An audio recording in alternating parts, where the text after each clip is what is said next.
Fasten your seatbelts. It's going to be a bumpy night. But tell me, Eddie, is that a rabbit in your pocket or you're just happy to see me? Hello, everybody. Welcome. It's like just going to be me for the time being. I did send the link to Lady G. See if she's able to pop in. So regardless whether she's able to join or not, this will most likely definitely be like a shorter stream thereabouts because there's only really one episode to go through. And we kind of have to tear this one down just about scene by scene because aside from the blatant non-canonical lore breaking, there's certain elements they added to this particular episode. Then I'm like, the direction they're going to go is just how do I put this? Short of like killing my soul. It can't it can't really. It's not doing justice at all to Tolkien. It's not doing justice at all to what Tolkien came up with. But yeah, so and I'll be like kind of referencing these at least during this stream because what Amazon fails to realize, what stands seem to fail to realize, and so forth, and fanboys and fanatics and so forth, is we Tolkien fans, like the fans have been fans of Tolkien for the longest time, don't just have the fictional works. I'm not saying necessarily that it's a bad thing if all you have are the fictional works, as long as you've like read the stories beyond The Hobbit and Lord of the Rings, right? It's like as long as you've read stuff beyond that, pretty much. Like there's unfinished tales in History of Middle Earth that will go like also more into the Second Age, but as past the Third Age, if you have stuff like that, at least then you have it, all right? But what they also fail to realize is that we also have things like this, which I can reference during the stream. I reference as well while I was watching episode 3. This. All right. It's a decent read. Okay. Pretty decent read. This. I also have on my shelf over there the philosophy of J.R.R. Tolkien. Biographies of him, such as Tolkien and the Great War and so forth.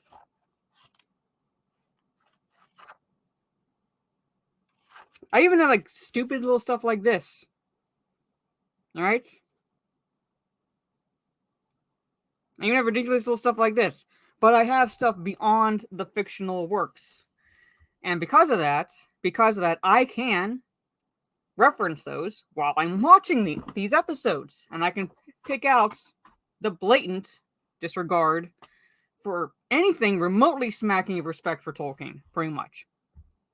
Right, from the top, I see Black Samurai comes in and says first. Oh, thank you so much. And Matron says 69th. Yeah. Lady G, she said she would try to join. I sent her the link, so if she's able to pop in, I'll bring her in when she's able to do that. But she has her own stuff going on with like her family and things like that. So like nothing bad, but when you're trying to work around pretty much like your own personal situations, it's kind of difficult sometimes to jump into streams. Yeah, well, I mean, I'm talking about Rings of Power, so that goes out the fucking window right there, pretty much. Yes, I know you're trying to drop links. This is my merch link. I'm getting that sorted. I didn't expect life to happen this week with my car and everything, so that was always fun. This is my new live channel. I'll be re-uploading certain streams over there, and doing solo live streams every Friday, or at least I'm going to try. The Friday that I'm going to skip, for obvious reasons, is this coming Friday, and that's because if I do the 12-hour Twitch stream later on in the evening, I'm not going to do a solo live stream on my live channel this coming Friday because I'm going to take that afternoon to take a nap, right, and make sure that I have plenty of energy drinks and so forth. So, yeah, it gives me a headache every single time I watch it, and the episodes themselves so far have been like an hour long of nothing pretty fucking much, but an hour long, but they take longer to get through because I'm pausing now, and I'm not taking extensive notes, but I have to pause just about each fucking scene to write down something like, this doesn't make any sense. Why are they doing this? Sort of situation, alright? So this, I have to keep fucking taking notes for this damn show. Keck says, howdy, good to see you. I hope a fanboy troll comes. I need to let Smanger out. Yeah.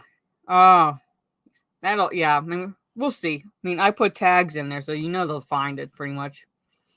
Shane, what's up? Hello? Oh, it jumped on me. Hold on, I gotta scroll back up a little bit. Poet Scotty says, Black Chosen Orc is here. Hello, good to see you. John42, hello. I'm gonna get through this as painlessly as possible. Listening to Fellowship of the Ring audiobook. Yeah. Hello, Sultan. Good to see you. Gaming or what? Sup? Good to see you. Spiralhead face, roses are red, violets are blue. The show gave me age smart looking pretty. As always, thank you so much, guys. It's giving me. Oh my god. It's like an STD put to screen, pretty much. That's how I feel about this show. And so forth. It feels like they feel like they took they personified an STD and put it on screen. But it is what it is at this point. Got 5 more episodes to go through for this season because they have 8 episodes this season. I'm not sure if it's going to continue the trend of 8 per season, but if it is, it's going to be 40 fucking total episodes because they apparently have 5 seasons planned out. Now, is Amazon going to stick to doing those 5 seasons? I don't know because I put a video out this week. Granted, the numbers are based on a third party and what that third party is able to determine based on what access they have to smart TVs and so forth accounts, pretty much. But when you have them coming out and saying, per the users we can sample and have House of the Dragon's premiere dwarf that of Rings of Power, when Rings of Power should have at least been on par with the premiere for House of the Dragon for this third party source. When you have House of the Dragon dwarfing it by 3 million viewers, and on top of that, Amazon claiming 25 million viewers, and I noticed some certain media sites are kind of glossing over the fact that it's global viewers, 25 million global viewers over 240 countries and territories. That's sad. Especially if you think about the total in Amazon subscribers as compared to HBO Max. Someone put that in my comments or something like that, where it's 160 some million for Amazon, just in subscribers alone. Or at least those who have accounts, versus the 70 some million for HBO Max. Over 2 times the number. And you still get dwarfed in terms of in terms of views. Plus, hello Ragfear. At the rate they're going, and then you have the 2 things. Then you have the drop from episode 1 to episode 2 with the third party source because 500,000 people decided not to start episode 2 after episode 1. All right, so it went from 1.8 million to 1.3 million. And then you have articles like what I covered yesterday saying that the fact that they're taking their time is a good thing. Jackson did it in 3 movies, but they have more time to progress the story. And I'm like, no, it's actually a negative, because if you need that much time to progress the story, then you're doing something wrong. Granted, the second age is a long time, but if you can't hook people in the first 3 episodes, then you're doing something wrong. They're taking the Harfoots to Walmart guard. Yes. Hello, Chunk. As far as I know, according to one of the articles I read, that the second season started filming already, I believe. Or at the very least, they have it the location scoped out so they can start filming. But as far as I know, they've started. So, yeah, that's another thing. That not everyone with Amazon Prime are watching the show. Yeah, I'm saying. So, well, this is like kind of a spoiler review. So if you don't want spoilers, yeah, I do it the day after, but I do a general reaction review after I watch the episode. But thank you. Yeah, so I'm gonna be talking about this. I'm gonna be talking about this and breaking this shit down. This brew and someone else said they fell asleep. It's so fucking boring. Oh my god. But anyway. So, and also sorry if I do this because I wasn't expecting my mom to get me frozen yogurt, so I gotta get this before it melts. Come on. Fine, I'm gonna share my screen or the window.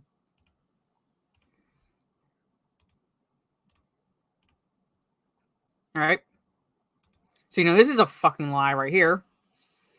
Right? Because for a little over 2 minutes, it's a recap of the previous episode and the credits at the beginning. And I love how they have the gall still to have based on the Lord of the Rings and appendices by J.R.R. Tolkien, pretty much.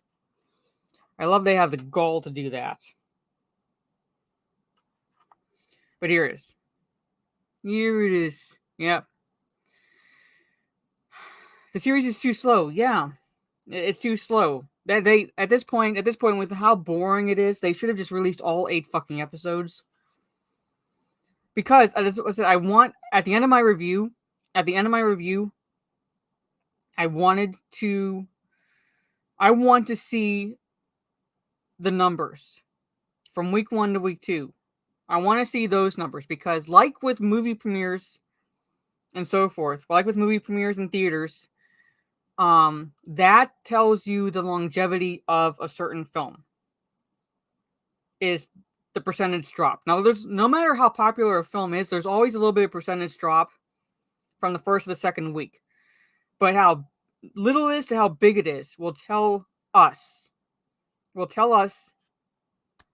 the longevity of the series. Now, I don't know if Amazon is going to throw all their chips on the proverbial table and go all in because they've pretty much have 5 seasons planned. They pretty much have 5 seasons planned already. Hey, Phil. Yeah. Yeah, she's this... How do I describe this?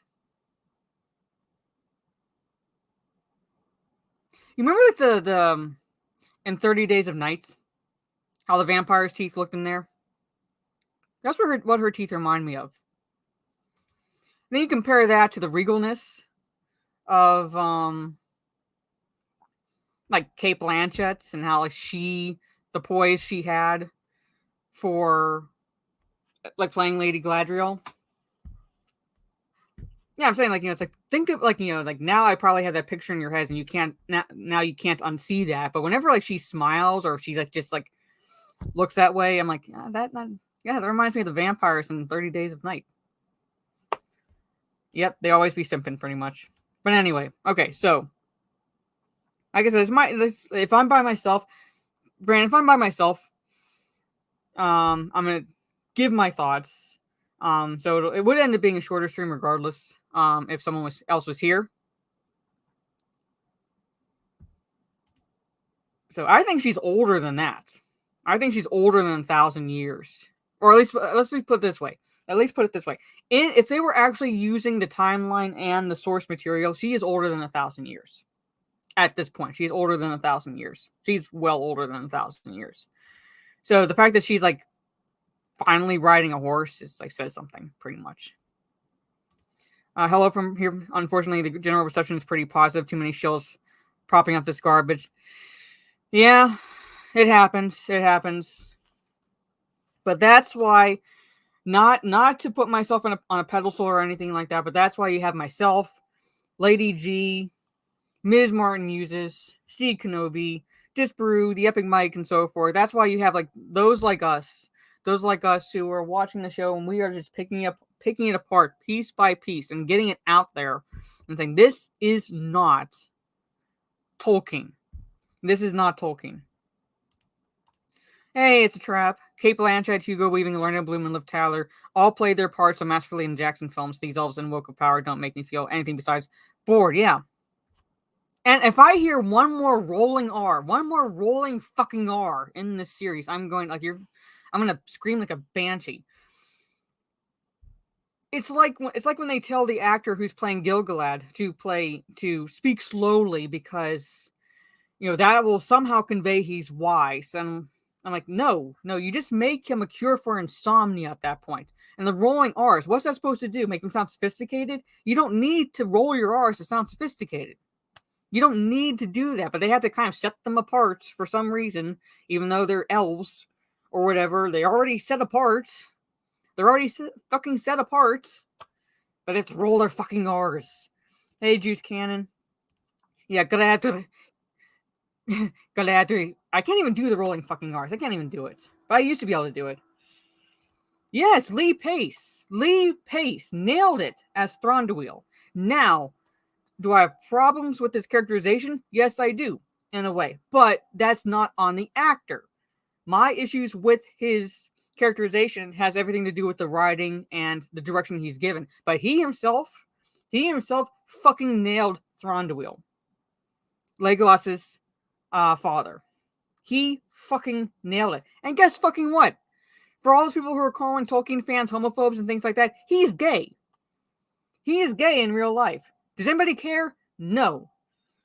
Because he did justice to the role. Or, as much justice as he could, given the direction.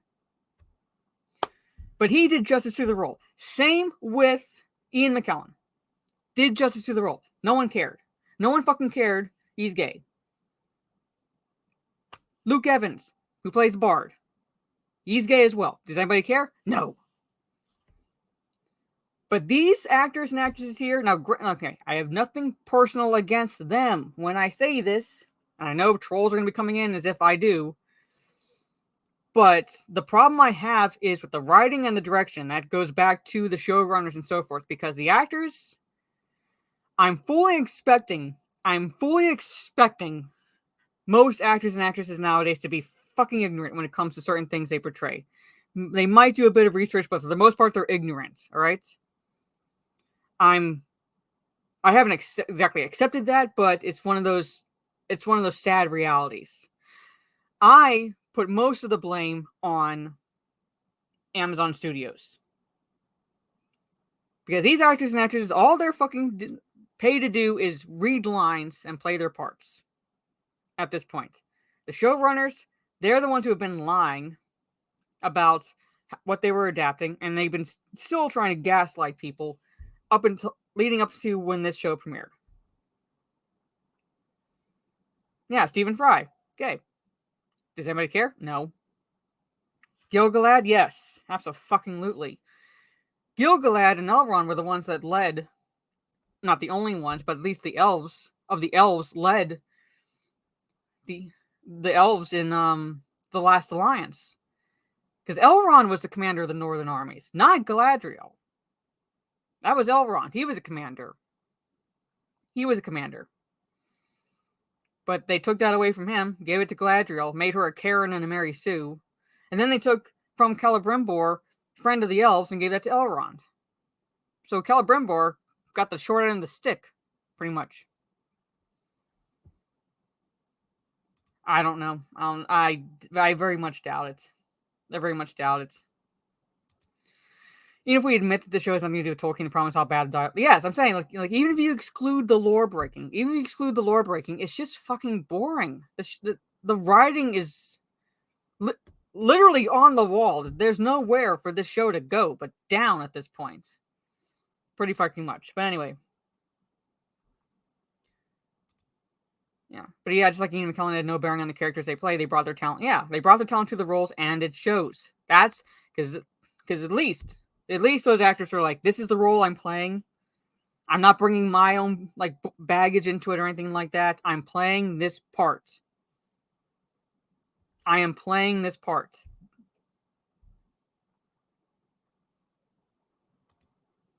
Hiding behind sexism and racism for bad scenario is so cheap. Oh yeah, they also name drop Elrond's brother in this episode too, and I'll get to that once I get to the scene. But anyway, let me bring this kind of like I'm gonna kind of skip through a little bit, because I said it recaps the episode 2, goes into the credits, and it picks up. Okay, where we find Hood Elf, Arondir being dragged. You can't see their faces, but based on the last scene, or at least the last time you see them in episode 2, they're orc hands. They're orc hands.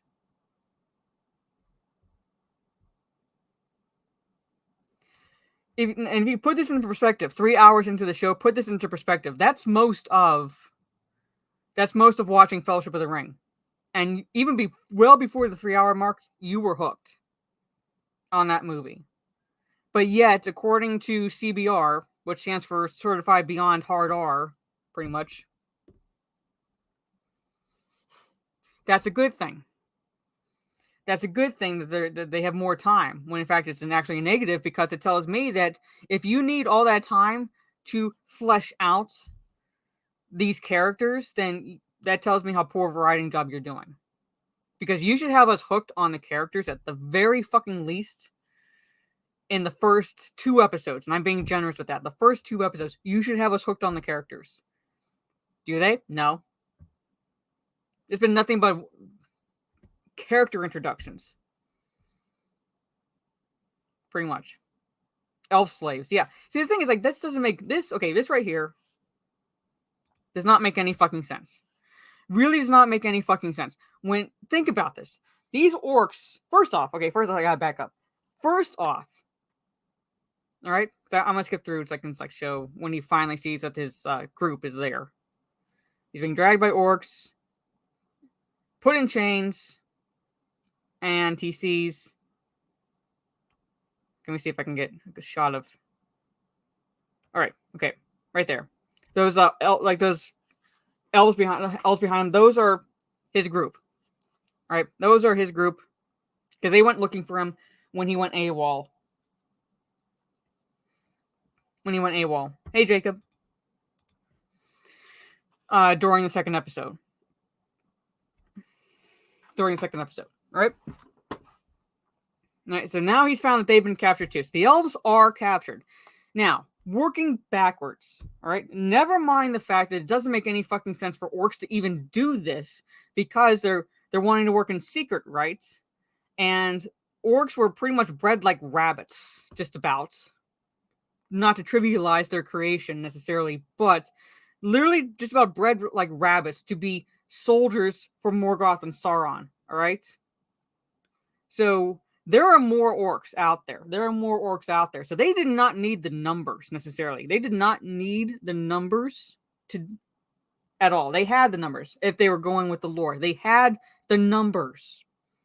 All right? They literally just about multiplied like rabbits. I'm trying to do a little bit of an equating there.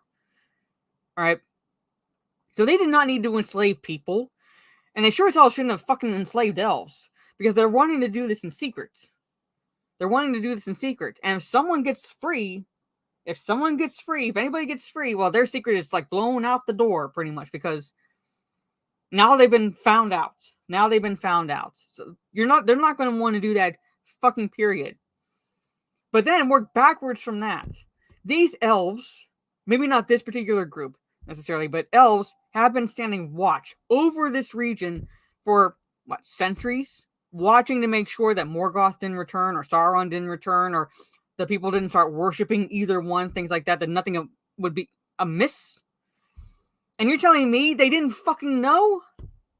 For how many centuries? I'm not saying that this has been going on for centuries, but at the same time, the elves have been there for the long enough time, and their senses are better than humans. You're telling me the elves didn't know. The humans, I can expect they're not going to know. They're not really going to know. But the elves? Yeah, the elves didn't know. Prisoners would be a nuisance, yes. Literally. Orcs are a labor force. For foot soldiers and slave labor. Under Morgoth and Sauron. And they've enslaved people from villages as well as the elves. You got me. This, from what I'm reading, is supposed to eventually become what we know as Mordor. Why they need to dig tunnels like this, I have no fucking idea. But there it is. There it is. If what I'm reading is correct, then the ultimate plan is this is going to become Mordor.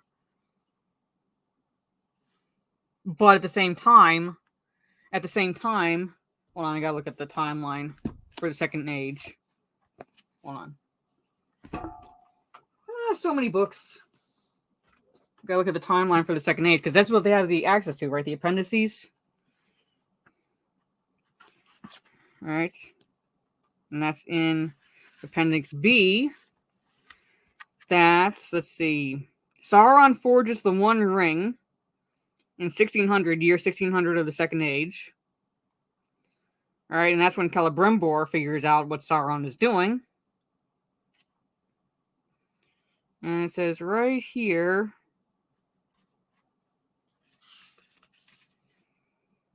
because the ring wraiths don't make an appearance until 2251. So well over 600 years later, 650 years later, and they're slaves of the Nine Rings, so you know he's going to enslave 9 men. Civil War in Numenor doesn't happen until 3175. And then not until 3262 does Sauron seduce or manipulate Ar-Pharazôn to going after after the Valar.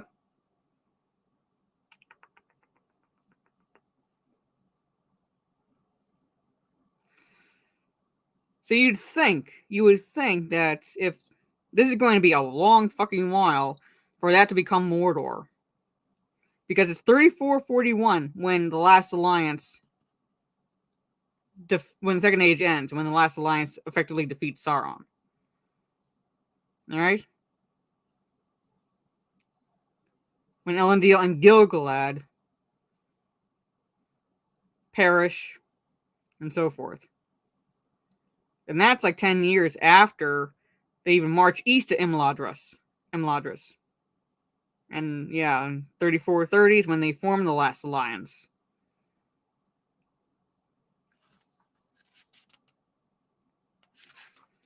So you figure it's going to take a fucking while. Because it says Sauron is driven out of Eriador in 1701. So Mordor is going to be a decent while after the events here. What they hope to achieve by digging tunnels, I have no fucking clue. It might become the foundation for Barad-dûr, but at the same time, it's like they're supposed to be going off the timeline, right? And the timeline doesn't make any sense. Based on, like, they're supposed to be like, say, going off that timeline. Actually, they can use it in a sense because they have the rights to the appendices.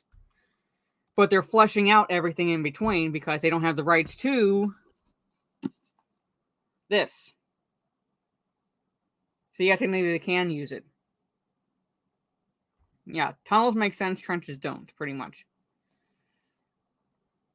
Why do people keep saying this? That I look like a young Barbara Stanwyck. I've been getting that a lot lately. I don't know. Somehow I look like a young Barbara Stanwyck. But anyway. Okay, so this is where the show picks up.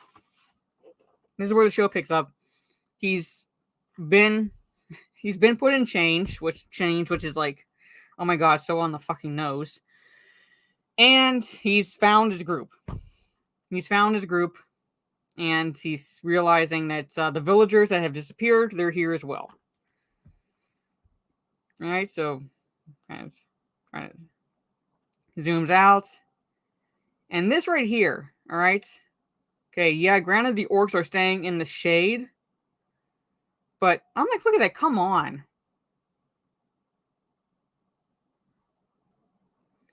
Using skulls, animal skulls, looks like horses' skulls or something, for headgear. So, Well, in this case, it's fine. In this case, it's fine if they don't like the sun because it's even alluded to. It's even alluded to in Lord of the Rings, where they say like it's very strange for these orcs because when the Uruk-hai were chasing when the Uruk-hai were tracking the Fellowship, it was like very strange for them to be traveling during the day and so forth. Orcs not liking the sunlight necessarily. That's not really lore breaking or anything like that. That's not really lore breaking. They didn't like the sun. They stayed like much like Sauron. They'd stay in the dark. All right, much like Sauron, they would stay in the dark. That's the. They shouldn't be too white. Let me see. Hold on. See him again. Handy dandy little thing that they somehow forget that fans have. See if there's a description of orcs in here.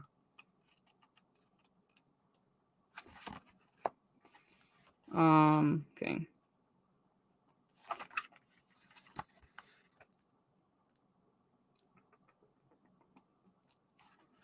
You know what?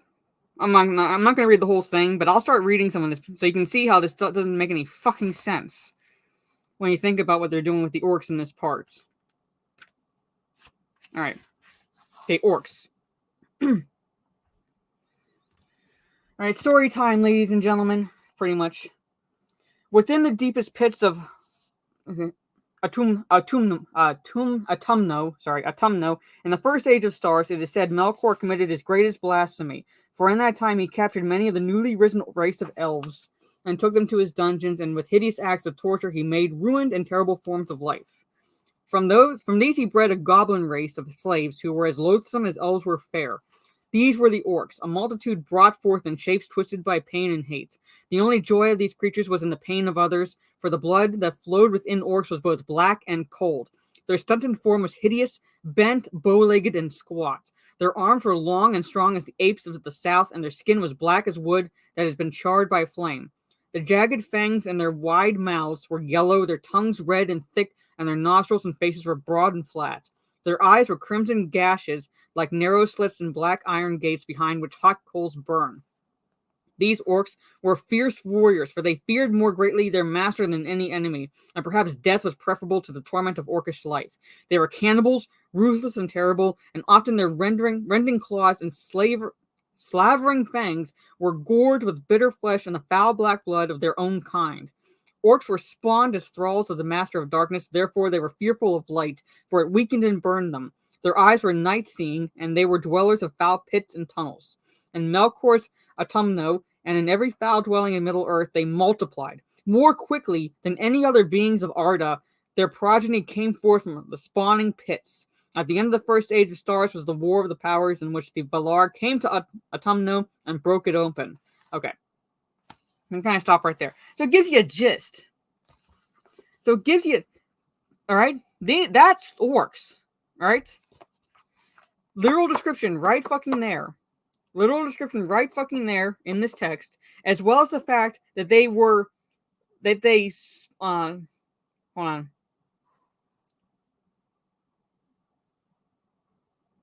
Where does it say there? They multiplied. Foul-dwelling Middle-earth, they multiplied more quickly than any other beings of Arda. Does this look like that? If they spawned, if they multiplied faster than any other fucking beings on Arda, why would they need slaves? Why would they need any slaves to do this? It makes no fucking sense. Because I wrote that as a note. This does not make any fucking sense. And they certainly wouldn't be doing it during the day. They certainly wouldn't be digging trenches. They certainly wouldn't be digging trenches. They'd be digging tunnels because they want to hide the fact that they're doing this shit. But now you have this out in the fucking open.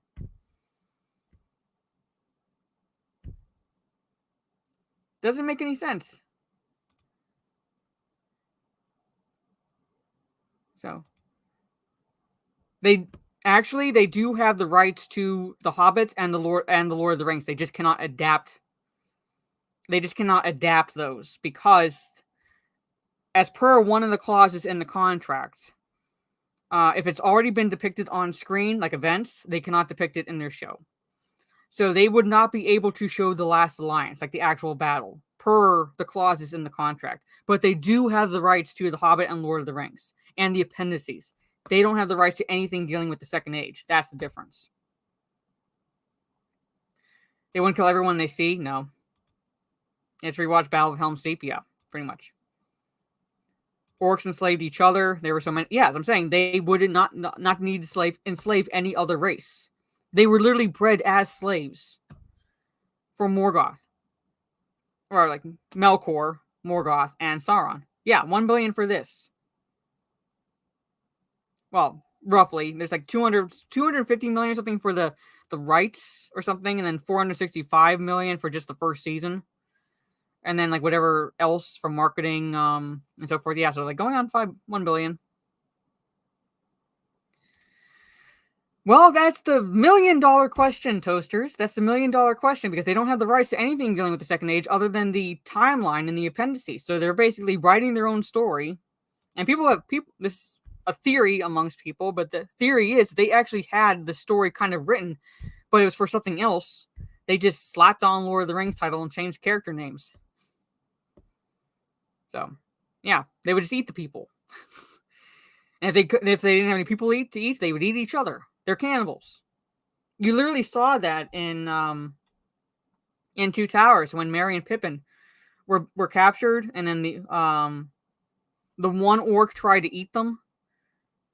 And then you had an Uruk-hai chop his head, slice him down, and they started eating, and the line that everybody likes to create a gif of, for like one of them is like, meat's back on the menu, boys. They start eating him. They're cannibals. It's right there. So they had no people. They'd eat each other. Yeah, for food. So they wouldn't be using them for slave labor. It makes absolutely no fucking sense. But here it is. This is how the episode opens. Slave labor, which breaks lore. Right off the fucking bat, breaks lore. That's it.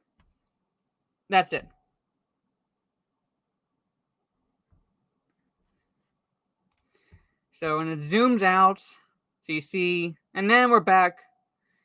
I don't know if her waking up is implying that she's sensing something, but she wakes up, and she's wondering where she is. She's on a ship. Okay, she's on a ship. Halbrand gives her food. This is really not much to this scene really at all. He jokes because she asks, he's seeing that she's hesitant to eat the food, and he says don't worry, it's not poison. At least not for humans. Funny. Yeah, so he gives her food. They're presumably miles-long trenches. How no one would have noticed it. Yeah, it's moronic. I was saying, the elves should have at least noticed it.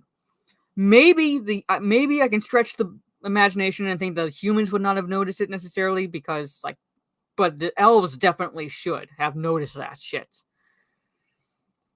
She is so unlike. They turn her into a Karen again. I'm going to get to that part. When she's in Numenor, I'm going to get to that part. But she is so fucking unlikable. And just entirely. Alright, so they're on a ship. Now, I thought... I'm just kind of scroll through.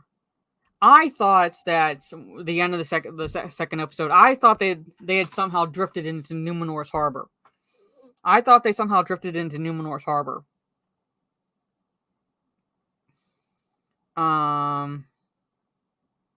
talking about the race swapped elf?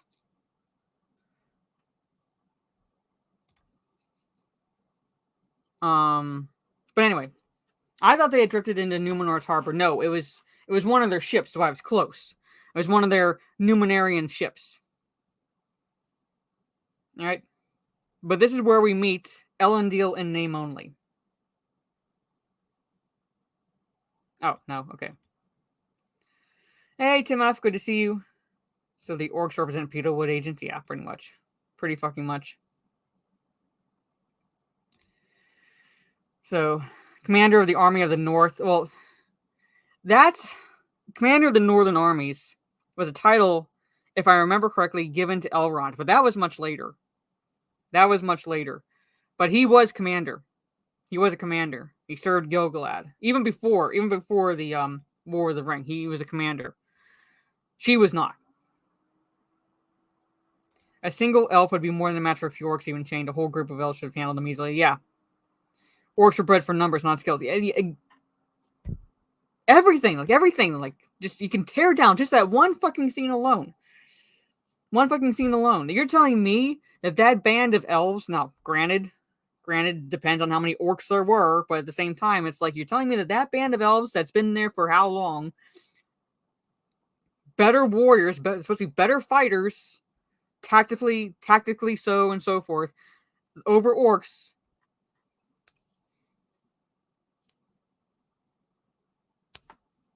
You're telling me that they were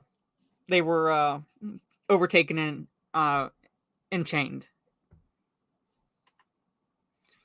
I have no fucking clue, Janderson. I see your question on the other side because I have in case there's any member chats that come through, I have the YouTube side.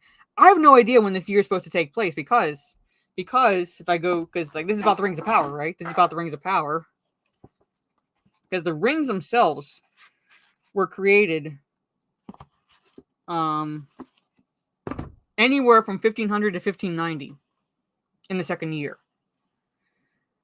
So in that 90-year time span, with no definitive, like, okay, this is when Celebrimbor definitely started making them or creating them. We don't know. We just know that was the general span. That was the general span. Because Sauron reveals himself in 1600 when he's created the One Ring of Power. Yeah. So it just narrows it down to only 2,000 years. Only 2,000 years. I don't know. But like, see, the thing is, like, they're not even clear on that because we don't even know. See, the thing is, I would imagine. Well, I gotta take this. It's starting to melt. I would say that they would be closer to when the Rings of Power is created because you have the premise of Celebrimbor wanting to create a forge. That's why he and Gil-galad have tasked Elrond for that help. But he wants to build a forge, which tells me that it's supposed to be closer to when he creates the rings because he wants to create that forge first.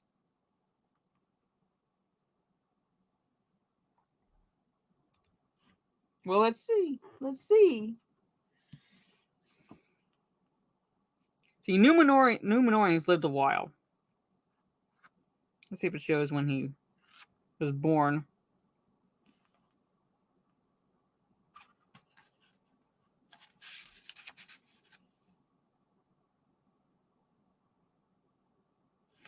Because Númenóreans lived longer than normal humans.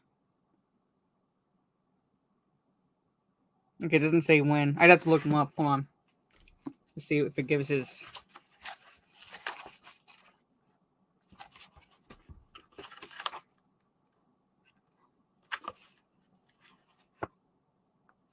Okay, it's Kenny. Okay, that's the elves timeline.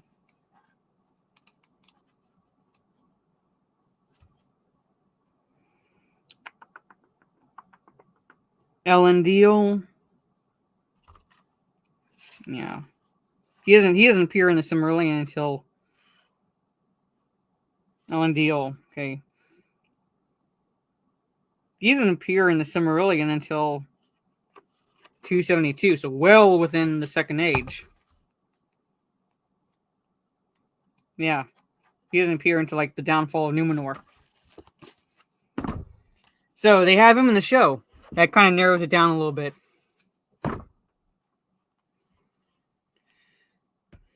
Yeah. So the timeline is all over the place. Yeah. The timeline is pretty much all over the place. Because you have them creating the Rings of Power, but Elendil shouldn't be born yet. Even though Numenorians live a while, like a long while, because like I see rocks and like the Isildur lived to be 234 years old. They live a long time. But the Second Age spanned like 3,441 years, so he could not have been living around this time that the rings were created. He could not be living around this time. But when has respect for the timeline meant anything? But anyway, this is where we meet Elendil in name only, and Isildur in name only, and the non-canonical sister. Because they remove, for some reason, Anarion and give Isildur a sister. But they name drop Anarion, which doesn't make any sense.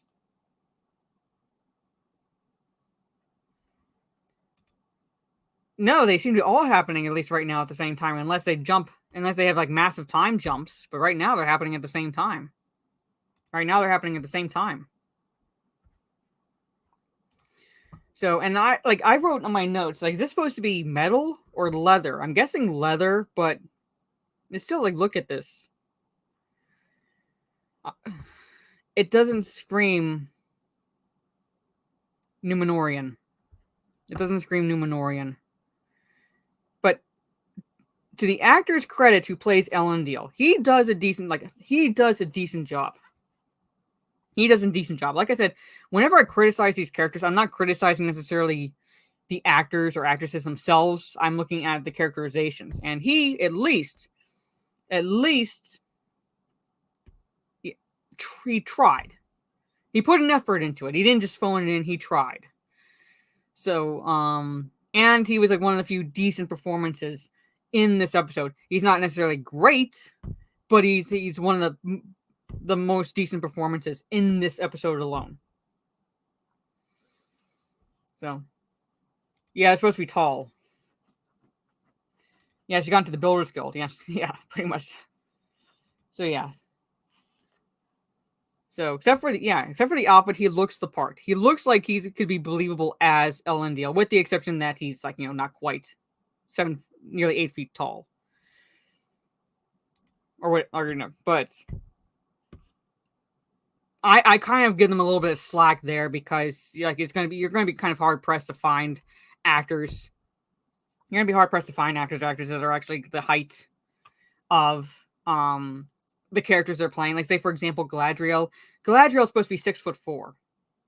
Galadriel's supposed to be 6'4", and you'd be kind of hard pressed to find an actress that tall. So I cut them slack there. But yes, Numenorians are supposed to be on the tall side. They're supposed to be on the tall side. And live a long time. At least a much, much longer than normal men. Yeah. But Galadriel's supposed to be 6'4". Yeah, I'm saying she's 5'7". She should be taller.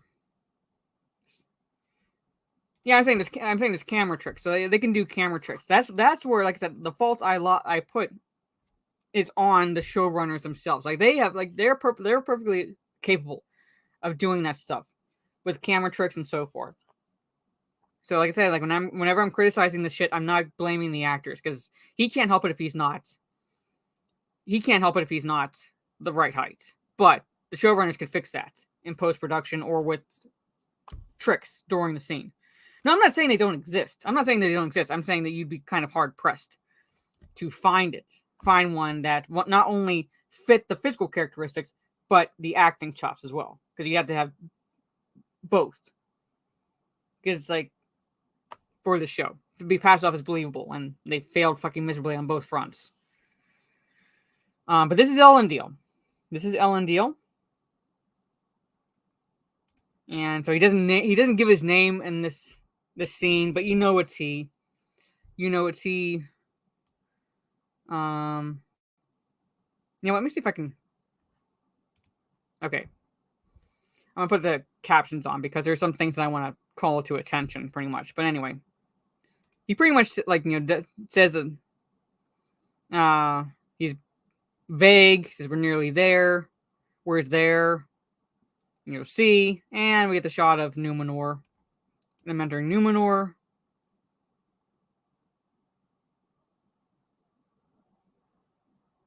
And she knows That's Numenor. And she has a little bit of exposition. Island Kingdom. See, this is where most of the money had to have gone, because certainly they cut corners with the costumes. So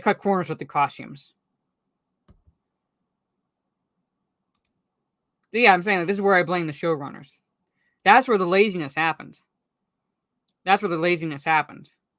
So it's like, on one hand, yeah, I get it. You can't exactly find easily actors or actresses that are the height, but at the same time, you can fix it. You can fix it with either practical effects, camera angles, or even post-production. They could have, and they chose not to. That's how fucking lazy they are. But here's where most of the budget had to have gone, because look at this. Yeah. Way too busy, but it looks good. See, like, like the... right there.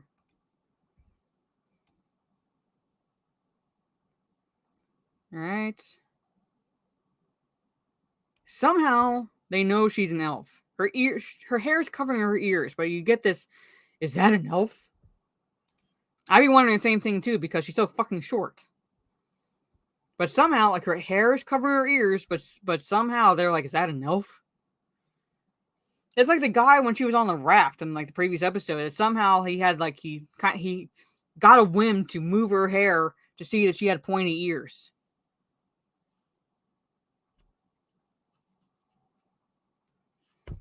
So how would they know? She looks too human.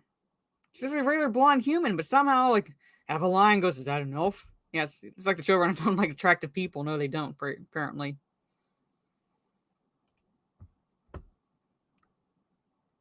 Anyway. Alright, they're walking through. She gives more exposition on Numenor. Alright, we're gonna kind of skip that, because I really want to be talking with that, like, Lady G about that. But, and this is where I kind of thought that they were not.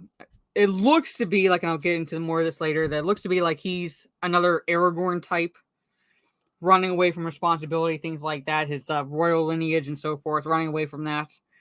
But when I saw this scene, I'm gonna full on a minute. When I saw this scene, I thought it was like a hint drop that's that the conspiracy theories might have been correct, that he is Sauron, like hint. He's looking at the foraging. He's looking at the foraging sort of situation. I thought that. Now, he could still end up being Sauron. I don't know, but they're hinting out that he, like, again, he's a master deceiver. He could be lying, but they're kind of like making him too much of like an Aragorn light type.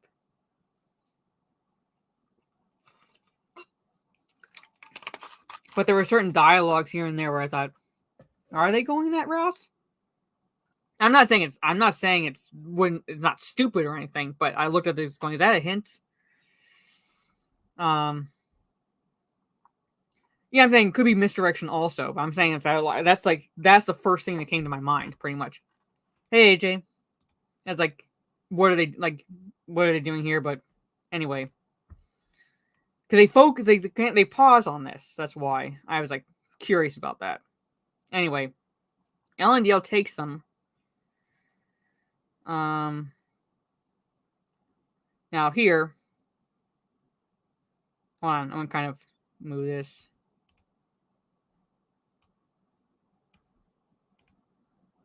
See if I can. Okay. This is one thing I brought up.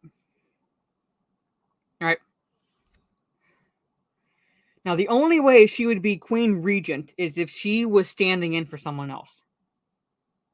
The only way she would be Queen Regent if she was standing in for someone else. And that someone else, based on later dialogue, looks to be like her father is still alive. Looks like her father is still alive. Because they call Ar-Pharazôn Chancellor. They call him Chancellor. Now, what's likely going to happen, someone, I think, pointed out in my comments, that if not in the next episode, then soon after, that her father is going to die, and Ar-Pharazôn is going to usurp the throne. because in the lore, it's a forced marriage. Tara Muriel is forced to marry Ar-Pharazôn. Forced means against her will, but against her will. And Ar-Pharazôn is the 25th and last king of Numenor. Alright? He's the 25th and last king of Numenor. So this, putting regent in her title, which means that Ar-Pharazôn being chancellor is not king yet, which this timeline's all over the fucking place.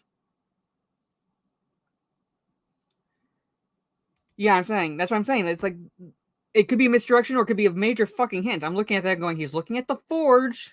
He's looking at the forge. What are they fucking doing?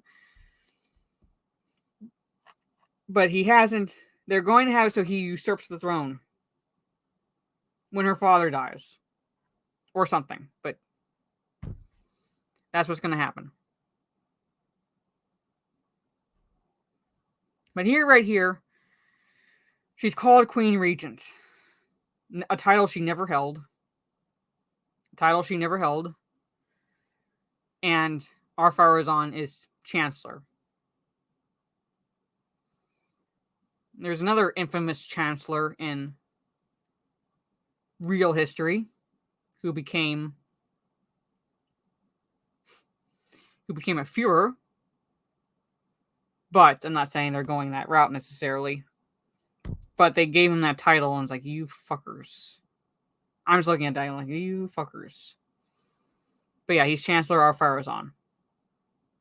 Yeah, they almost did a good scene with him. We'll talk about that. Alright. But Elendil's taking them to go see Queen Regent. And so forth. And it's just you. And he pauses. Because again, somehow he can fucking tell she's an elf. I don't know how. She looks like any other blonde fucking basic bitch out there in a pajama gown. But somehow he can tell she's an elf. Somehow he can tell she's a fucking elf. But there it is. Because he pauses right fucking there and looks at her. Story writing 101. Has to make sense. Has to make sense, and that makes no fucking sense. Anyway. He lets them go down. I'm not sure what the business is. Crowd silences. They start to bow. The race-swapped Tar Muriel says, no one kneels in Numenor. So, yeah, her ears are showing there, but not when the guard looked at her. Because he looked at her, like, and he had the wide eyes as if, like, he's, like, saying something that's not human. Alright? But, like, somehow he can tell.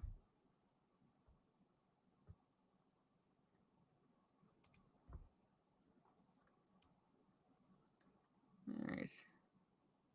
I'm going to get to, she says, speak elf. I don't want to play this, but dear Christ, the number of rolling R's in this fucking scene. It's not supposed to be a democracy. But they don't go into that. They just say no one kneels here, which is again makes no sense. She's a queen. Ar-Pharazôn, king. They're supposed to be a king. But yet no one kneels.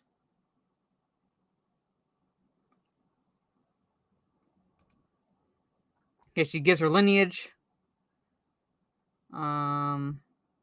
This right here, that's Elrond's title right fucking there. He's commander of the northern armies. He's commander. That's later on, but he's commander. Not this Karen. No, they haven't explored that yet. No, we are just literally getting to fucking Numenor, and nothing happens in this show. So they kind of hint at it, but they don't show it. They didn't explore it in this episode. They did not explore it. They did not explore the fact that there are two factions in Numenor. They hinted at it because and when Galadriel was getting a little bit of a history of the island to Hellbrand, and that is like there were two factions, one sided with the elves and the other sided with Morgoth. So they did drop the fact that there is a faction of the faithful, but they didn't explore it in this episode or anything like that. They did not explore it. It's hinted. It's hinted, especially when I get to the scene where Elendil is talking with Muriel. That's hinted. But yeah, no more than that. Really, nothing more than that. But anyway, okay, she's going through her Twitter bio right here. And she gets to this part, and all he says is Hellbrand of the Southlands. Where did she say? Your captain here delivers certain death. All we ask, hold on. All we ask is that Numenor continue his mercy and grant us ship's passage to Middle Earth. Okay, hold on.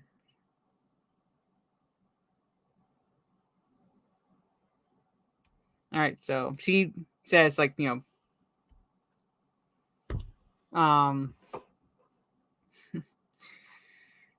so I'm going to scroll back here. So she says, all we ask is that Numenor continue his mercy, grant the ship's passage to Middle Earth, and Muriel says it's been on ages since since their ships were permitted to make such a journey on an elf's behalf. And this is where she kind of starts pulling out the Karen card. It's because the elves, you were given this island, so surely you can spare a few planks and a rudder. And what does Muriel do? Yeah, she didn't take too kindly to that. Says our answers weren't not given anything. Hello, you're telling me that they could have taken time to use CGI practical methods to show the height difference? Yeah, they could have. Yeah, they could have. They did it, as was pointed out by others in the chat earlier, that they did it with practical effects and so forth with the Lord of the Rings, where you saw a height difference between Frodo and Gandalf. That was both practical effects and camera angles. They could do it. They could fucking do it. But they chose not to. And he says our answers were given nothing. They paid for this isle with the blood of their kin. Well, let me see. It gets you.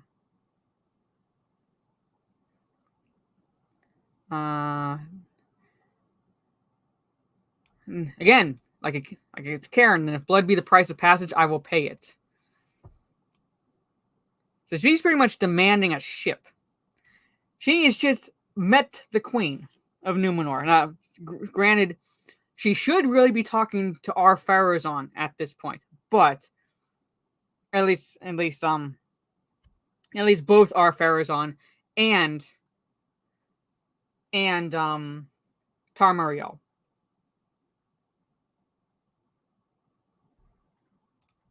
He looks like Father Time compared to her. But anyway, she should be talking to both of them. But she is talking only to the Queen, and she's demanding a ship. Thank you for the $5 super chat. Watch Elendil's daughter will unknowingly build a temple of Morgoth. I wouldn't be surprised. Nothing about this show should even be happening, but she's there. She's there. For all their talk about representation, they managed to not hire an actual dwarf actress to play dwarf roles or Harfoots or anything like that. No. And even the Peter Jackson movies, for like whenever they were showing the height differences, they hired little people to play the hobbits. So like whenever there were distance shots and you would see like the height differences, they had little people in the roles and so forth. Yeah, the daughter that never existed. No, she never existed. But anyway, she should have been at the very least talking to both of them, and definitely showing at least some deference, because now, granted, I'm not really all about necessarily bowing to royalty or anything like that. No disrespect at all to the monarchs. May Queen Elizabeth rest in peace. But I always say that I'm glad to be a citizen and not a subject. So I do have my issues when it comes to bowing to royalty. But at the same time, it's like when you're going to be portraying it on screen like this, you don't demand shit from a royal. Now, granted, Galadriel is a royal herself. She is royalty herself. But at this point, she shouldn't be demanding anything because she's not. It's not her realm. It's not her realm. It's Numenor. It's not her realm at all. She is not in a position to demand anything of these people. And yet, here she is. Here she fucking is doing it yet again. Yeah, what does Laura Precious? I can't even do it. I sound like a Muppet when I try to say it, but yeah. But she's demanding a ship. I'm just not even like 13 minutes in. Fucking hell. Alright, and she's demanding a ship. And she literally tells his queen right fucking here, I have no need of your welcome. I'd be like, okay, fine, swim to Middle Earth. That's what I would tell her. Okay? Now, granted, the queen herself is not exactly a nice person in the scene either, but at the same time, she probably would have been a lot nicer if Galadriel didn't lead with, yeah, I want a ship. She probably would have been at least more lenient, I guess, for one of a better way of putting it. If Galadriel didn't like start right off with all we ask is a ship to leave here. Yeah, you don't have a leg to stand on when you want to demand anything from a royal, pretty much. Yeah, even she had to stand on the box. There you go. You came from the sea, so we will return you to the seas. Go in peace, Galadriel. Yeah.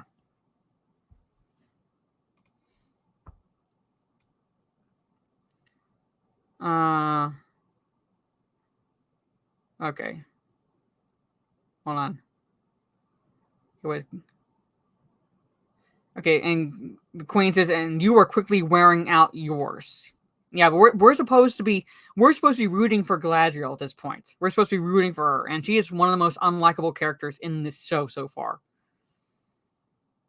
She's one of the most unlikable characters in the show so far. And I'd be like the queen, you are quickly wearing out yours. Alright, so now Halbrand steps in. Saying it'd be better if we stayed. Basically, while you take into consideration. Hold on. Long enough, good queen. To give you and your advisors adequate time to weigh our request. So he basically steps in and act as like the peacemaker. Oh, literally, not to diminish Galadriel as a character, like at least in terms of Tolkien's creation, but Galadriel, like, she should be the one acting as more of like a diplomat in this situation. All right, she should have been the one acting more like a diplomat, not Halbrand. Halbrand should have been the fiery one, and Galadriel should have been like the calm down. You're gonna get us both killed sort of situation. The roles should have been reversed. But in Hollywood's mindset, you have to have a woman act like a bitch to show that she's strong. I don't get it. I don't fucking get it, but that's how they portray them. Like, in Hollywood's mind, bitchiness is strength. Not assertiveness, not willpower, not even empathy, because empathy can be strength too. Nothing like that. No, bitchiness. And they want to swan dive over that line. I just don't get it. Yeah, I know none of it has to do with Tolkien, pretty much. But those roles should have been reversed in this scene. At the very least, should have been reversed in this scene. She should have been the diplomatic one, and he should have been the hot-tempered one. But no, they reverse the roles because, again, have to show strength. But They don't have no concept of what genuine strength is. And when I say, I don't mean physical strength, I mean mental strength. Strength of character or anything like that. Nothing. Hello, Eric. Nothing like that.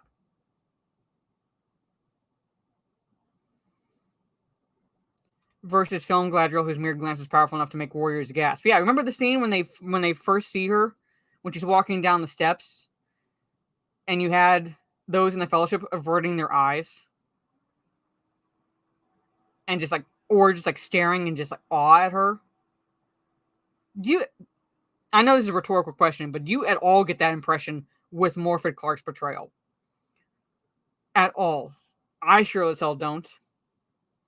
That's not Galadriel. And that's not Tar Muriel either. They're gonna fucking ruin her character as well.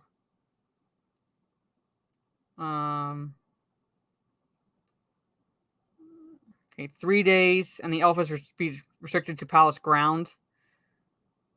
I would sooner. Hold on. So she's basically said, "So I'm a prisoner. Well, it's either that or you swim, bitch. That's what I would tell her. It's either that or you swim for Middle Earth. You gotta stay here the 3 days, and you kind of live like a little princess. House arrest, or you swim. Yeah, so he does make you want to avoid her. Yeah.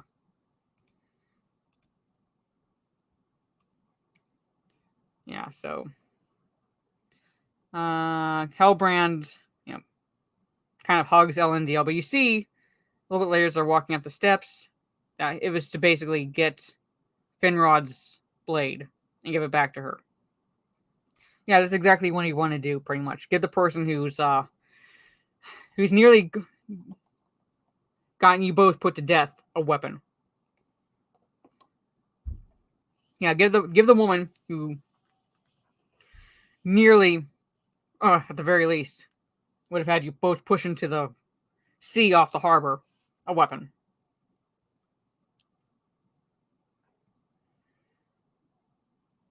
Yeah, that's the impression I'm getting, is that House of the Dragon is not perfect, but it's better. Yeah, let her swim. Yeah. I'm saying that's if I were the queen in the situation, I would be like, those are your two choices. You got to live here for 3 days, confined to the palace, or you turn into Michael Phelps. One of the two. That's it. That's what I would tell her. Especially again, when you come in and demand something of someone and you have no right to do so. At least upon first meeting that individual, no right to do so at all. But we're supposed to root for this Galadriel character. Yeah.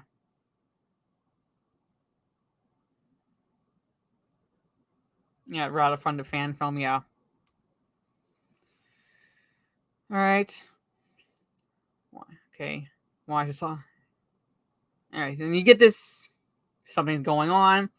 He's saying it would be wise to resolve this matter quickly, and she says, one elf. You get that something's going on between the yeah. They're doing something with Tara Muriel's character here. They're doing something with her character. The fact that they're even having this exchange and so forth. I really, really fucking hesitant to see what they do with her character. It does not bode well, given this exchange alone. That she seems to be. They're both hiding something. This is not wanting to invite her father's cloud back overhead. There's something rotten in the state of Denmark, pretty much. And that's what's going on here. And I'm like, that's not Muriel. But it is what it is. Alright. And this also, tell me about this Elendil Originally of a noble line, now a sea guardsman with the sun. He's not originally of a noble line. He is part of a noble line. He is fucking part of a noble line. He is nobility. But they reduce him, like they want to do with all these fucking characters, to a sea guardsman. I guess that's the equivalent of the Coast Guard. I don't fucking know. But a sea guardsman. Yeah, I'm surprised it took her that long to get involved in both. Oh, that's what people are wondering. Like, I call him Father Time. But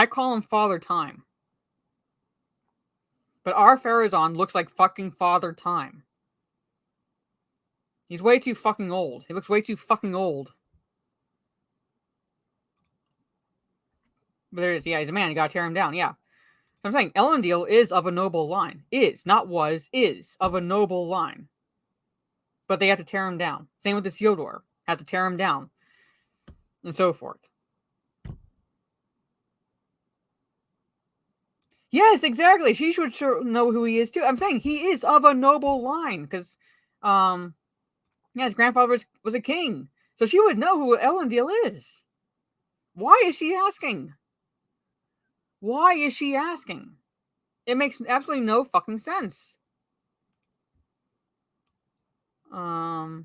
If memory serves, set to follow him. Yeah, this is the Isildur they're talking about. And that's the next part we see is Isildur. I guess they have to go through some sort of trials on these ships. Because they're cadets. All right. Let me see if I can go. This is Isildur.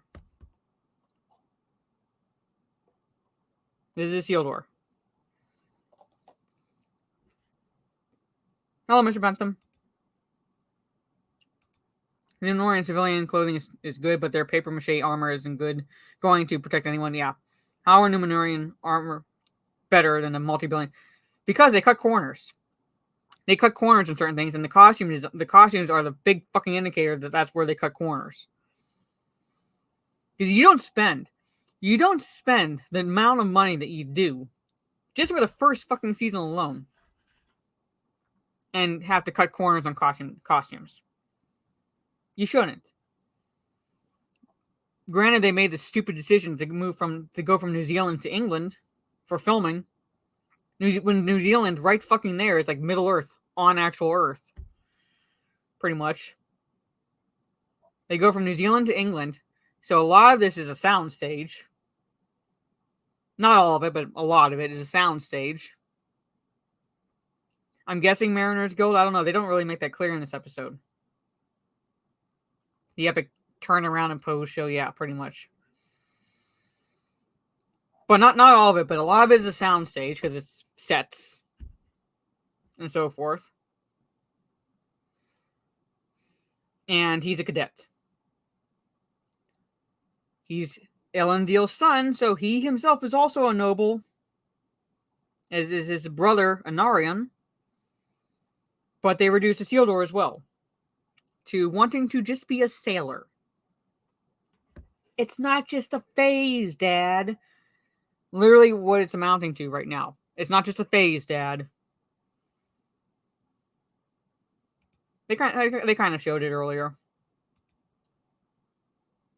But here it is.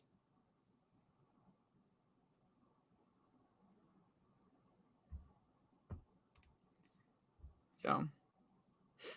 But that's Isildur. For some reason, your comments not showing Dragon Slayer. I see. I laughed my ass off when the instructor just tells the cadets to yell, "The sea is always right." Yeah. Yeah, the sea is always right. Yeah, pretty much. Yeah, he wants to be a seaman. Yeah, pretty much. All right, so he's a cadet here. Does the dramatic turn? Does the dramatic turn and looks out into the distance because he feels the call of the sea, pretty much. That's how they are painting that, pretty much. And here, a woman was. This is This is what the captions say. A woman whispering, Isildur. Who that woman is, or why they have a female voice saying that, I have no idea. It's like this, literally, it's like right on the fucking nose. The sea is calling him. Pretty much. So yeah, he does want to be a sea man. Pretty much. So the sea is calling him.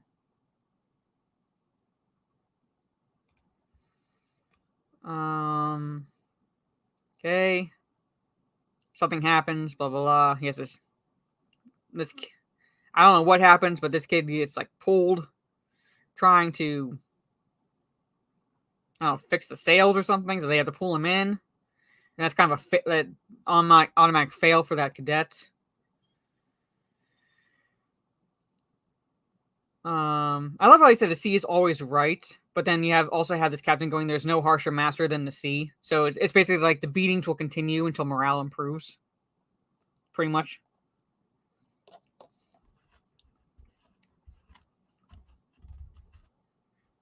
Because that's how fucking lazy they are.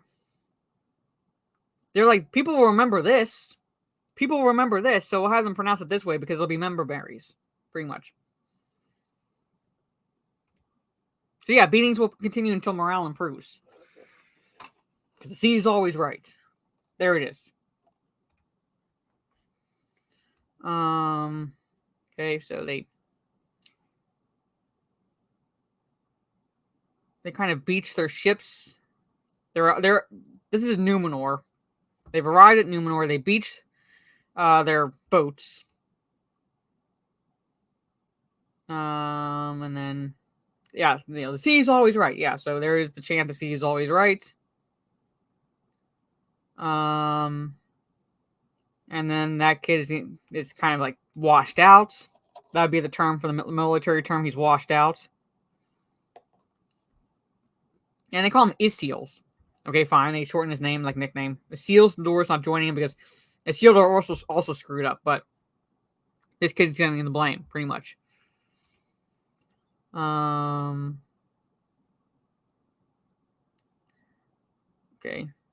What's he say? He's just eager to get out there. That's all. He just wants to be a sailor. That's all he wants to do.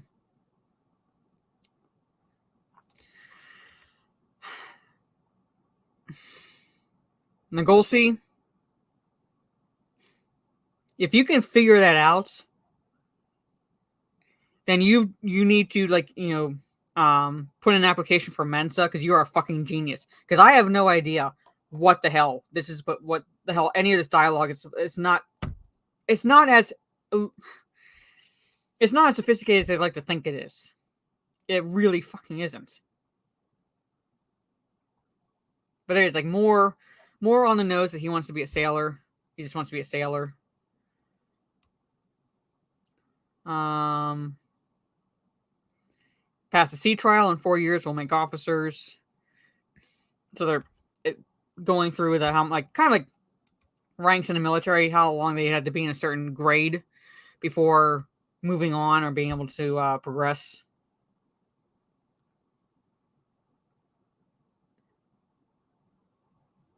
Oh, really? Okay. All right, so, and here, get a good shot of her. All right. That actress walking there is the non-canonical sister of Isildur. Non-canonical sister of Isildur. Isildur never had a sister. Elendil never had a daughter. Elendil had 2 sons. Elendil had 2 sons. Isildur and Anarion. 2 sons. So, anyone want to guess why they gave him a sister? They gave him a sister.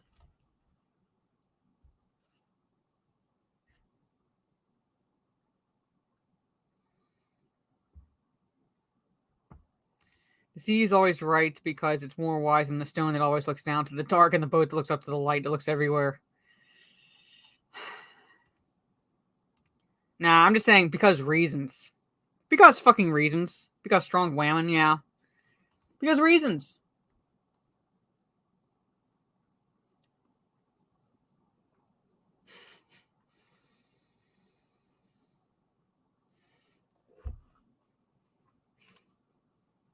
That's it. She's non-canonical, but they had to have a feminine angle to the family dynamic, even though they could have had just a head, sort of proverbial headbutting dynamic between the sons and the father. But they gave him a sister. The writer tends to sound like Tolkien, and their use of analogies and metaphors is laughable and makes little sense. Yeah. Tolkien would be like judging them as he's spinning in his grave, pretty much. But they gave him a sister.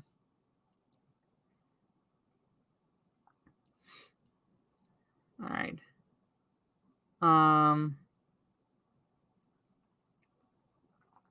What did she say here? This guy says, got your whole life to be an old maid, blah, blah, blah. It says, or to be young. Yeah. Whatever that's supposed to mean. Got your whole life to be an old maid. Or be young. So she found the fountain of youth? So she found the fountain of youth? Really? Alright. Alright. What are you doing here? Where's father? Okay. Cuts there. This right here. Okay. This right here. This shot here. According to lore, when the faithful are spared after Ar-Pharazôn is manipulated by Sauron to wage war, literally, on the Valar, and go and sail towards Amon.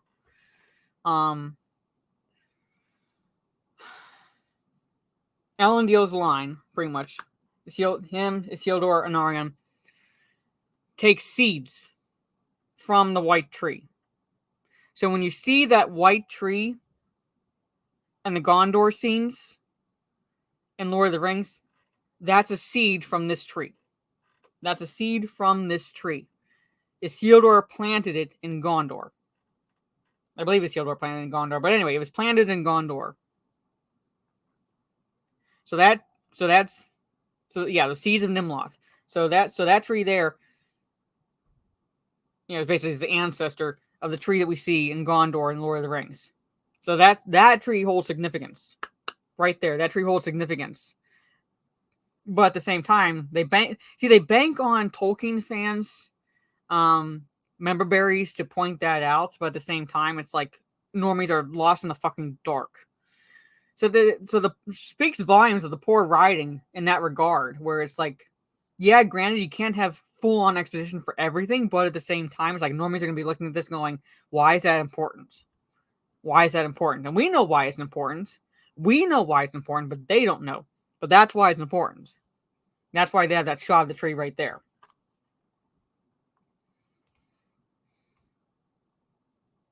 All right, so, okay, hold on. The faithful believe. Okay, now, so like I said earlier to someone who asked the question, they drop hints about the faithful, but they don't explore it. They don't really explore it. But here it is. The faithful believe that when the petals of the white tree fall, it is no idle thing. Where is it? But the very tears of the Valar themselves. So the faithful. Elendil is part of the faithful. Elendil, you find out in this scene that his ancestors, and so forth, basically, his sided with the elves. So they have reverence for this tree.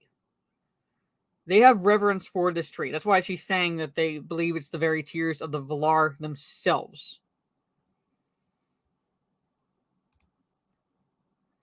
Because she's a living reminder that their eyes... Hold on, I'm trying to get the line. Anyway. Oh, well, whatever. She's going through it, basically. But like I said, without exploring it, that's at least one element of the faithful. Yes, he's part of the faithful. And she's calling him out on that. And their judgment is ever upon us, okay? Yeah, so. One's life. Hold on. Live one's life. Guessing after signs and portents. Alright, so, hold on. Now she's like, Elendil is an uncommon name. So she's Elendil. Elendil. I can't remember exactly what they say. It can be interpreted as either elf friend or star lover. Elf friend or star lover. Western Shores. Hold on. In the ancient tongue of the Eldar. What does he say? Hold on. He says it's.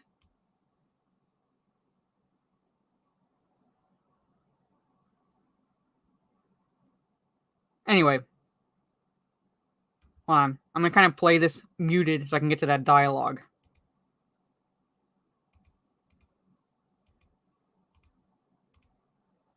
Alright. He says, one who loves the stars. It's star lover. Star lover. One who loves the stars. But he also means elf friend. That's why she doesn't trust him. Because, like I said, the faithful sided and still side with the elves. So if war were to break out again, the faithful would align themselves with the elves and the Valar. Pretty much.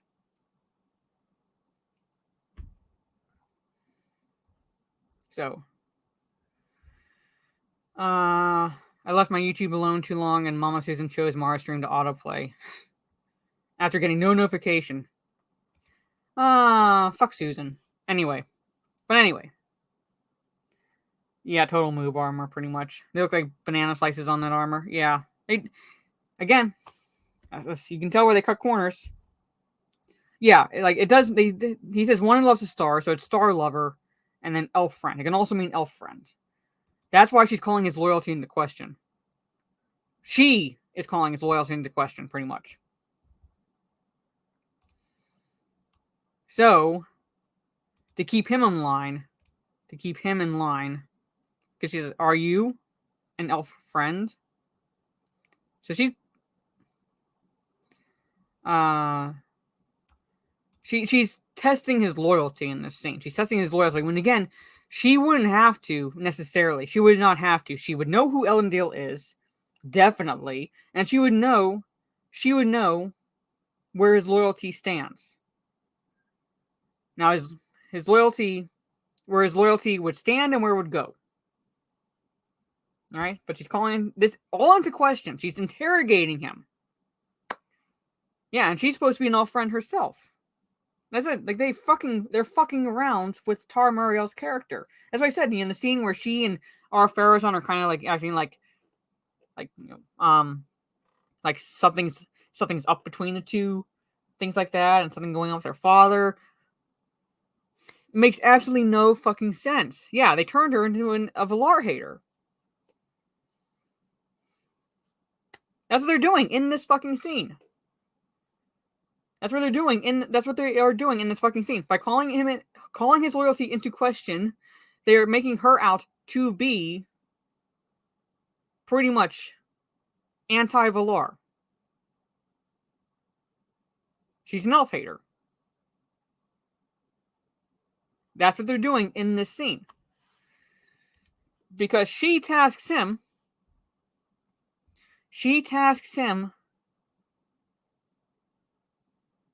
the sea cannot commit treason.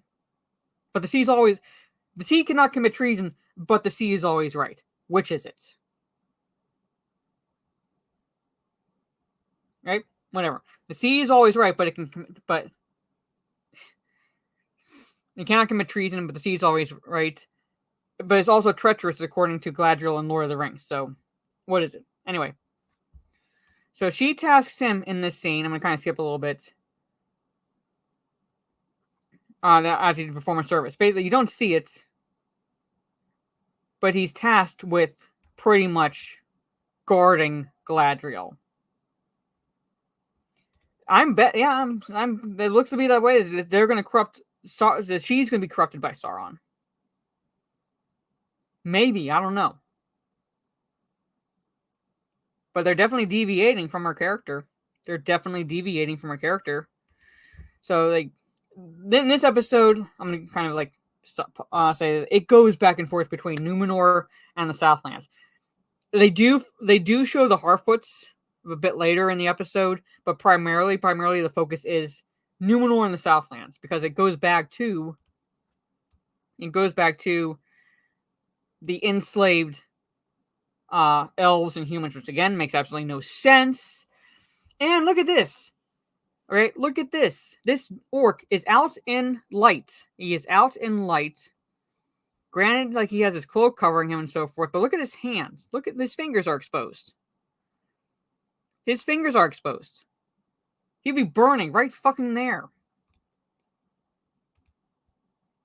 He'd be burning right there.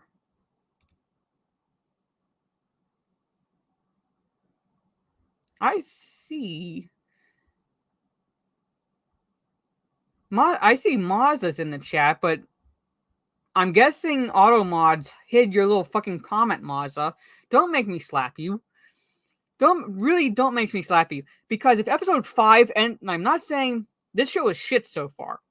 This show is shit so far. But if episode 5 ends up being the best one in this season, I'm flying to Australia with all my big fucking copies of Tolkien books, and I'm gonna beat the living shit out of you. Out of love, but I will do that. But welcome, Mazda. How are you doing? How are you doing?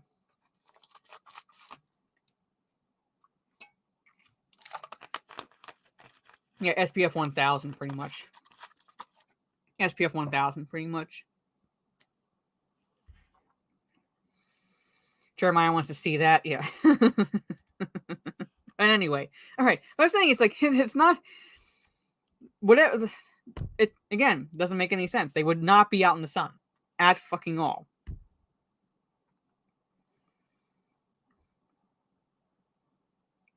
Yeah, they're physically weakened by it, so they really wouldn't be out.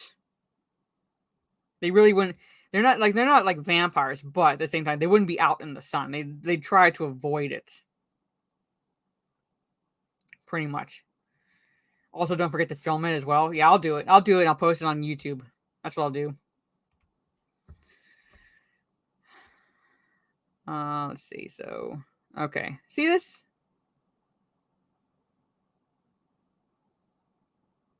Groaning. Yeah, groaning. Like literally like a vampire, like that. That's what they're doing, pretty much. But anyway, goes back. All right. I don't know how they expected them to chop through like thick ass roots on trees with that shit, but there it is. That's what he's given to dig with and chop at things and so forth.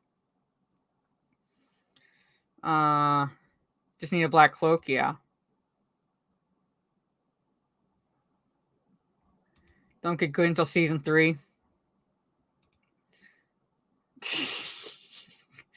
Don't make me hurt you, Daredevil. Don't make me hurt you. But anyway, so he's given that to dig with.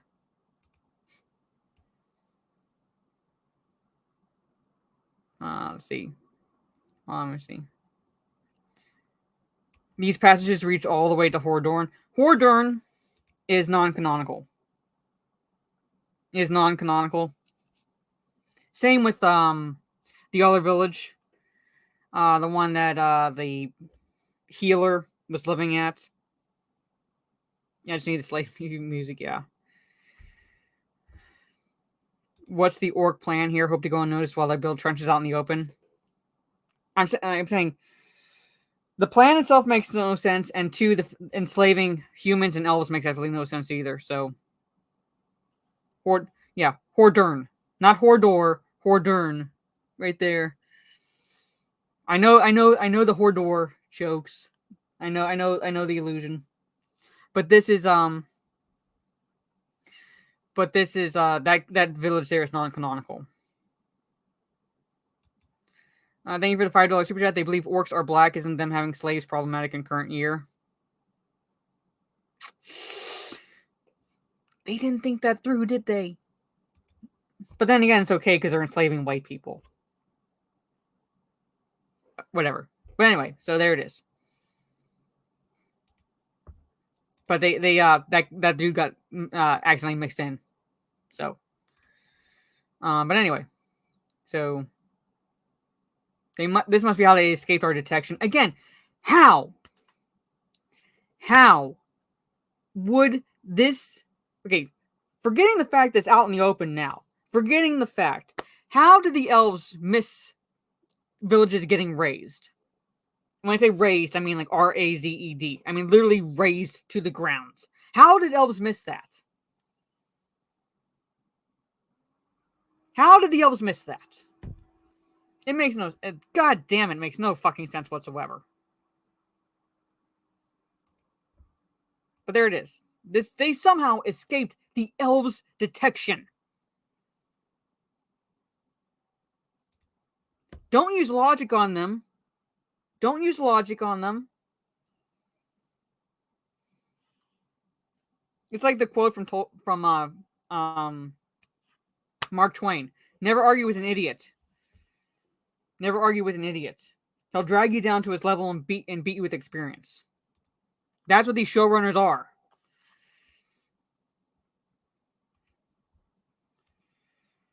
All right. Hold on.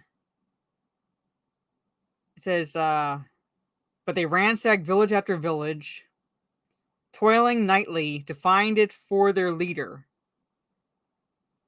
They don't say what. They're searching for something. They don't say what for their leader. One of the orcs speak of with near worship, even reverence, if orcs were capable of such a thing. Seems Morgoth has a successor, Adar. Adar in Sindarin, at least closely translated to the Sindarin, means father. Means father. Now, this is where I will say that this at least writing makes not the term itself. The writing makes somewhat sense because they automatically gravitate to an Elvish word, because he says, and Revion, this leader, says Sauron was said to have many names in days of old. So it makes sense. It makes sense, at least remotely here, for them to think that it could possibly be Sauron, or at least alluded to Sauron, because of how many names Sauron went by. Hey, Ms. Marm uses. Must be the broken sword that kid found. Well, he somehow fucking found it. Yeah. Yeah, you see him for 30 fucking seconds, pretty much at the end. Yeah. But this right here is one of the minute things I will excuse, and that is the fact that because Sauron went by other names, it does kind of make sense for them to think that maybe, just maybe, they're referring to Sauron. At least that's the impression. Okay.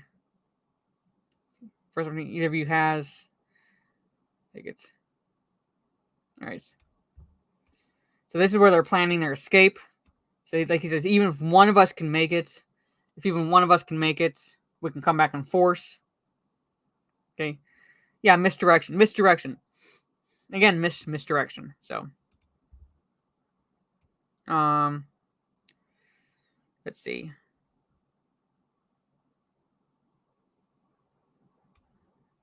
Why their orcs are so pale? I know orcs can be pallid, but they're not that pallid. See, like there.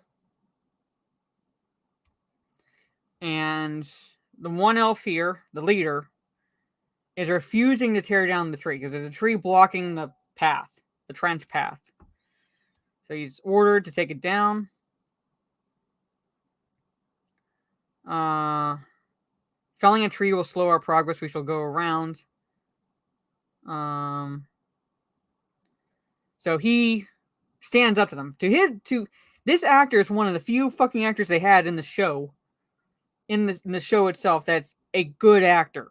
He's wasted here, but he's a good actor. All right, he's wasted here, but he delivers his dialogue. I'll give him credit. He delivers his line, delivers his line well. So he basically is telling him to fuck off. We're not tearing down the street because the elves. Now, granted, they've been breaking lore with the elves in that regard, and so up until now, with nature in a sense, but at least right here, this goes back to actual lore, and that is, elves do have such a reverence for nature that they would not at all tear down any trees. At fucking all. Because you have Legolas and the trilogy saying that in Two Towers saying that they were like, waking up the trees, teaching them to speak and so forth. They had held such reverence for that they would not tear down a tree. So to this scene's credit, he stands up to the orcs and says, no, we're not going to do it. So this orc gives them water, pretends to be nice. And I'm going to skip through some parts. Gives it. And then as this elf is drinking his water, okay, slices his throat. So this orc kills one of the elves there. So again, as one of you pointed out, that one elf alone would have been more than enough match for that number of orcs. But they weakened them in this scene. They weakened them in this scene. Right?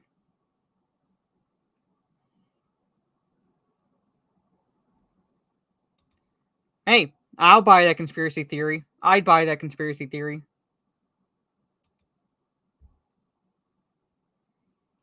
So, but anyway, there it is.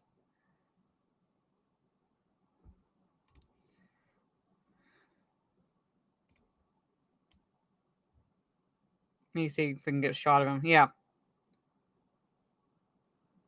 Yeah. Let me just get a shot of his helmet. Yeah. So yeah, see. Also, yeah. His scavenged elf helmet from the wars of Beleriand.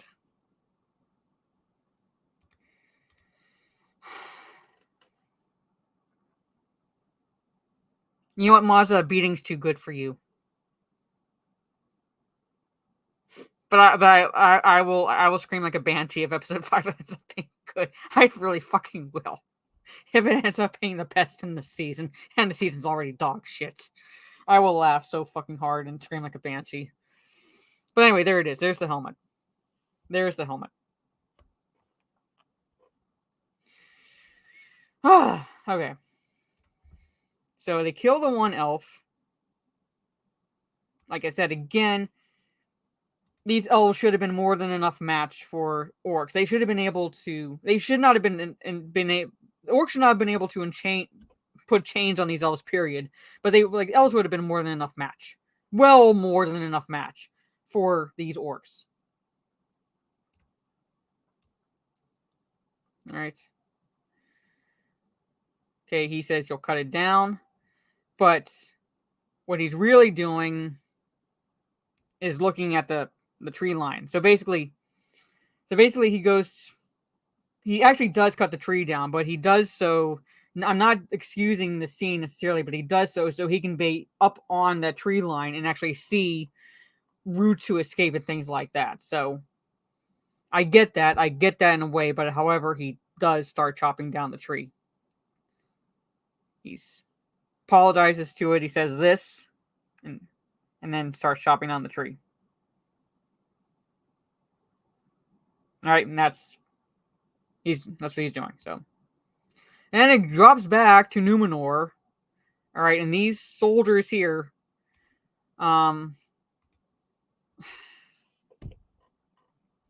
we got Spider-Man Galadriel in this scene, pretty much. So Galadriel has escaped her Watchers. Yeah, lack of blood makes it weak. Yeah, I'm saying, like, it's like when I initially saw this scene, I was like, wait a minute, didn't he slice his throat? And then I saw the cut, and I'm like, he would have gotten an artery. So even if that cut wasn't that long, they would have been spraying. But no, they had to PG-13 that shit. So, but she somehow escaped her Watchers. So she jumps down. See, look at this. She literally is like fucking Spider-Man Galadriel. She's jumping from that to there, pretty much. I know she's an elf, but come on. So.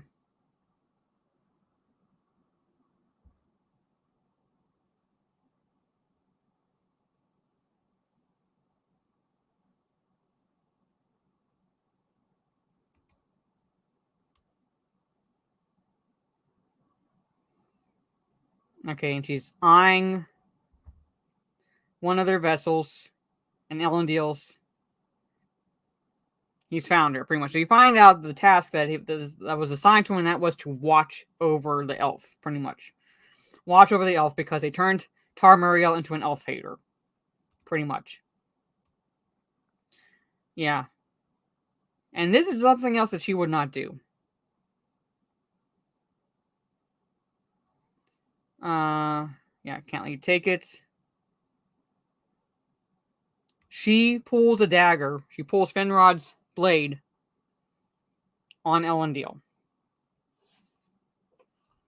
He's stopping her, and she's basically threatening to kill him. After he says that, what if I basically inform the queen? Like, suppose I inform the queen thereabouts and says, suppose those words never managed to escape your throat. You have Galadriel threatening to kill someone here.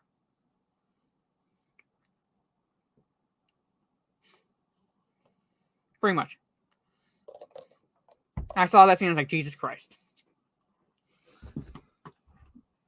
Yeah, our hero, pretty much. Our hero. She's going to shank Elendil. If, she's threatening to shank him at least. There it is, right there. Galadriel, who does not need any weapons, to use any weapons, but yet resorts to this. And this is when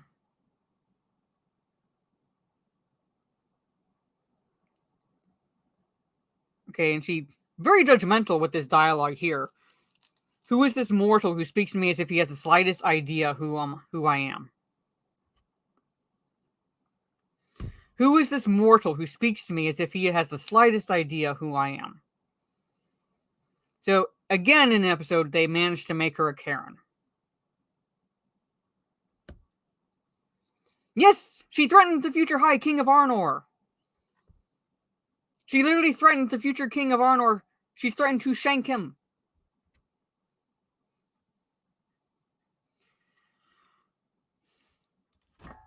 Again, this is all I can fucking do, because none of this makes any fucking sense. She would know what Elendil means. So she knows what Elendil means. She would know that, hey, maybe you want to get this guy on your fucking side. Maybe you're not threatening to kill him.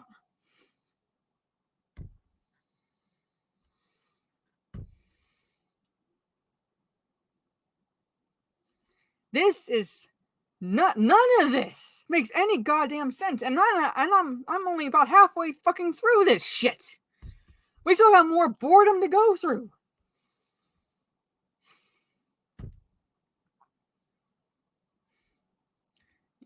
Hi, Jade Sama. Hello. Yeah, depressingly bad writing. Pretty fucking much. Alright? So she would know. She should know what Elendil means. If Tar Muriel in the writing knows what it means, she sure as hell should.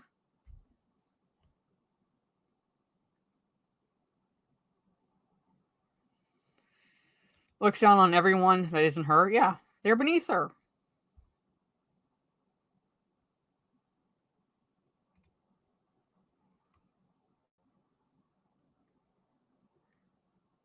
Okay. I don't know what this... He says, I have a daughter who runs fast and a son who runs blind. When I run and... Okay, so he basically says, I see the same thing in you. Your eyes bear a striking resemblance to both. And she says, where I run and how I run there are none of your concerns. Like, fucking Karen. And he knows Kenya.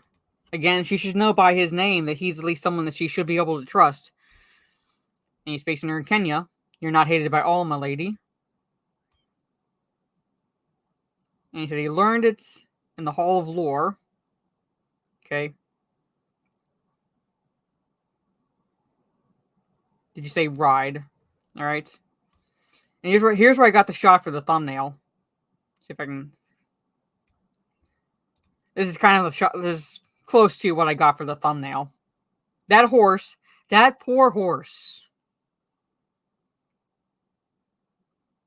That poor horse.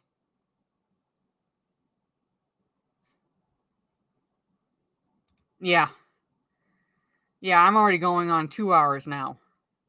But I'm not gonna go for 3. But yeah. That poor horse.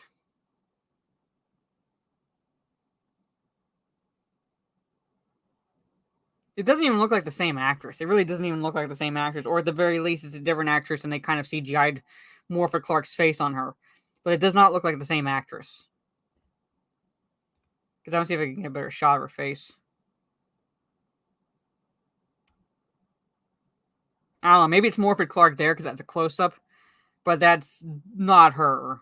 That's not her, like, entirely riding that horse. But that poor horse... Yeah, I'm sure like, even that poor horse is, like, bored to be there. Or guy says, like, even that horse looks bored. Yeah. That poor horse. Like, why am I here? Okay. Again, this is where I kind of... It might be misdirection. It might be on the nose. But this is where, like, he's trying to get employment as a forger. As a craftsman. So forth, where it's like, are you going that way? Are you really going that way? He's turned down because he has to be part of a guild. All right, so we kind of get a more of Hellbrand's character in these scenes. Until you've earned your guild crest, you can't forge steel in Numenor. It's right there. That's the crest. So he sees the crest on these guys. All right. Lures them in. This scene is not bad. This cantina scene is not bad. So he kind of lures them in a sense. So he can pull one of the crests off of them. So he can pull one of the crests off, gold crests off of them.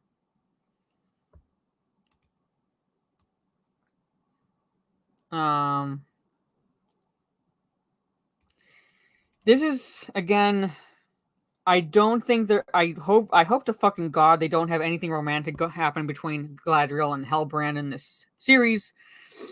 But this is dropping a strong hint that maybe they might be heading in that direction. I don't know. I might be reading too much into this, but you know, toxic white males. And how close are you and the she-elf? So basically, Hellbrand is defending Galadriel's honor in this scene. Pretty much defending her honor in this scene. Nothing wrong with that necessarily. I'm not implying anything of that nature. However, I hope it doesn't lead to the impression that they will have something go on between Galadriel and Hellbrand in this series. Which, again, Celeborn. She would be with Celeborn during this. She will be with Celeborn. In lore, she's supposed to be with Celeborn right now. She's studying under Melian. And she's with Celeborn. There's no Celeborn and there's no Melian. So, and they have to have some romance somewhere. You'd think that having the stupid non-canonical elf-human romance would be enough, but I feel like they're going to go in this direction with them. And has a daughter, yeah. Yeah, pretty much. So Hellbrand has to defend her honor in this scene. Kind of lures them into drinking, things like that. Yeah, maybe he and the she-elf aren't so close after all, blah, blah, blah, so. And this is where again, where he has to defend her honor, because, again, toxic males, so forth. He says, hold on. You're right, here I am. I haven't shown you the faintest bit of gratitude, so he kind of lures them in with drinks and fun, in a sense. See right there? That's the full intent of what he wants to do. Full intent of what he wants to do. He wanted to steal one of their crests. So he can begin forging. And here's another scene that is like, if thought that like, kind of a strong hint that he's possibly Sauron. So the guys figure it out. They're quick to figure it out. Yeah, way to honor the lore, pretty much. Stupid computer. Anyway, they figure it out, and they start beating him up, and he takes out 3 of the 4 guys. Easily. Takes out 3 of the 4 guys. Now, I know he's alluded to, he's supposed to be a fighter. Supposed to be a fighter, but at the same time, it's like I saw that and I was like, no, that's a little too easy. A little too easy. There's something more with Hellbrand. There's something more with Hellbrand. And like his face in that scene, was like just animalistic. Animalistic almost. But there it is. So he's arrested. Okay, this is in the Hall of Lore, and she draws what she wants him to find. Let me see if I can get a picture. Okay, she draws that, but you don't really see it, but she draws it. He takes it to... Okay, why is it... fucking hell. Okay, there it goes. Okay, so he takes it, and this is where they drop Elros's name. Of course, she rolls her fucking R's. But Elros... Here's a picture. In lore, it's Elrond's brother.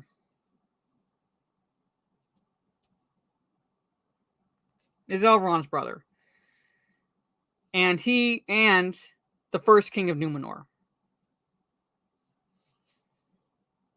So Elrond's brother and the first king of Numenor. Elros, how's it put here?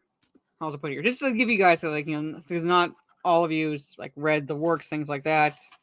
Just to give you a perspective for Elros. Okay, who at the end of the First Age chose to be numbered among men and became the first king of Numenor, living to be a very great age, right? So you can see like the picture there, like what they're alluding to essentially. Elros on the left, Elrond on the right. Elros amongst men, Elrond with the elves, pretty much.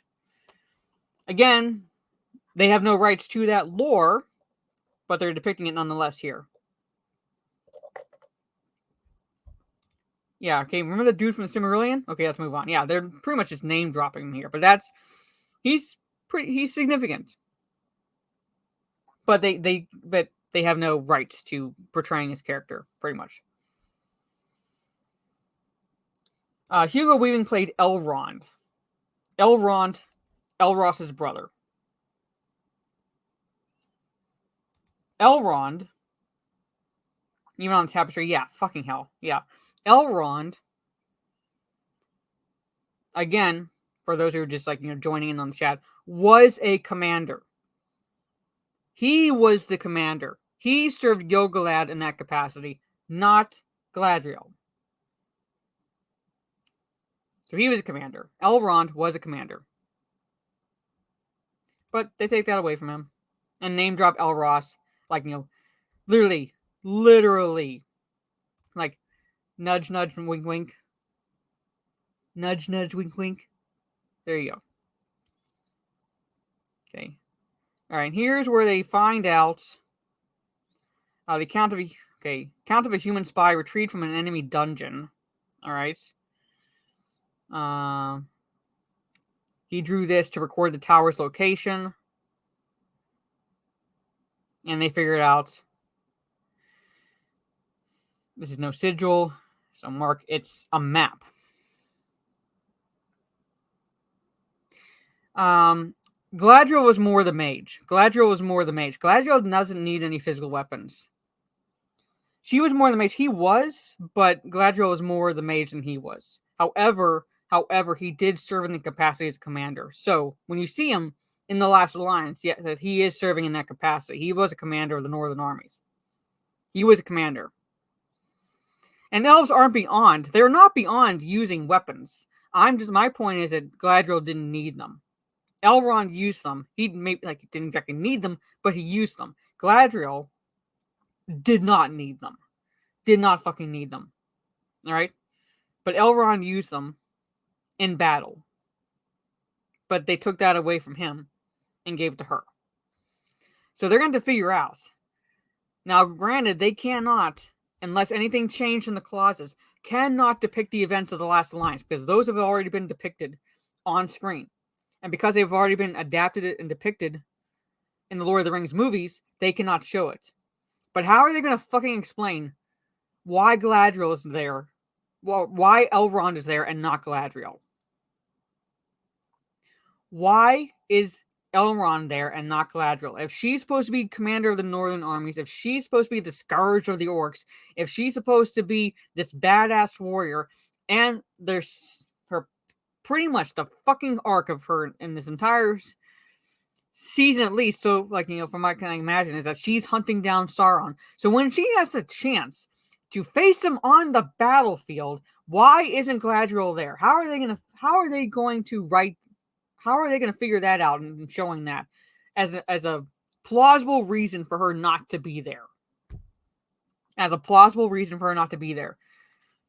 It's a map. Yes, it's the Southlands. Now that they said Sauron's mark is a map, why the hell would he brand Finrod's flesh with something that would disrupt his plans early? This is all I can fucking do. Because you guys, I love you all to death, but you guys keep asking questions where I'm like, none of this makes any fucking sense. I'm part of other people's Discords. I don't have my own Discord server. And I'm barely on other Discords I'm part of. Right? But yes, it's supposed to be Sauron's mark. It's supposed to be his brand, not a map. But they made it a map. They made it a map. So now they're figuring out his grand plan, which makes him the stupidest villain in history right now. Which makes him one of the stupidest villains in history right now. If he's branding her brother with a map.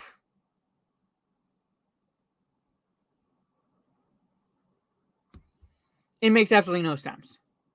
Plus, that mark was also on the blade. The relic that single baby mama's son found. If that's supposed to be a map, why is it on the blade? There's a mark on the blade. There's a mark on the blade. Why is it on the sword? I mean, I can bring that up and show you, but the mark's there. The mark's there. I remember seeing that going, why is that happening? But there it is. They're turning, no offense to Scooby-Doo whatsoever. I used to watch that cartoon, but they're turning Sauron into a Scooby-Doo villain, pretty much. At this rate. Because now it's a map. It's the Southlands.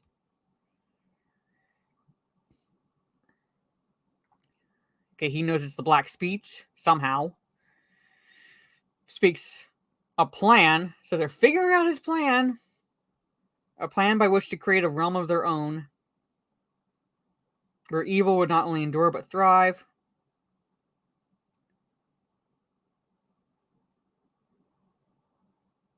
Yeah. Okay, it's the Southlands.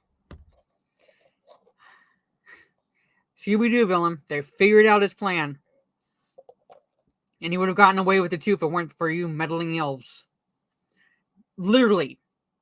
Right fucking there is a map. And in writing, his grand plan. Wrap your heads around that. Wrap your heads around that.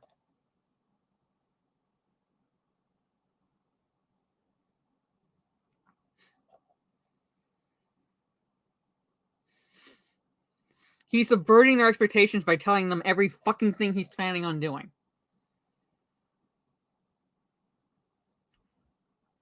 Breaks her dagger. I think I'm magic instead. Yeah, she goes to Hogwarts.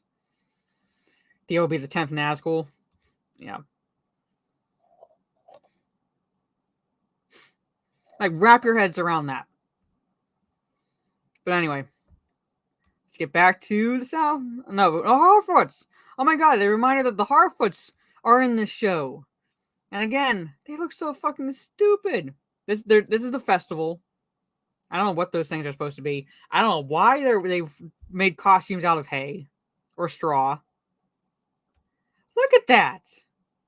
Okay, Lady G and I were talking about this on the live stream last week. A little bit. Okay? If you're a nomadic race, if you're supposed to be a nomadic race, one of the very crucial things that you would absolutely ensure of is hygiene, or as best as you can hygiene, because if you don't bathe yourself often, if you are that fucking dirty, guess what scent you give off? Guess how powerful of a scent you give off. They're trying to avoid humans. They're trying to avoid creatures that will eat them.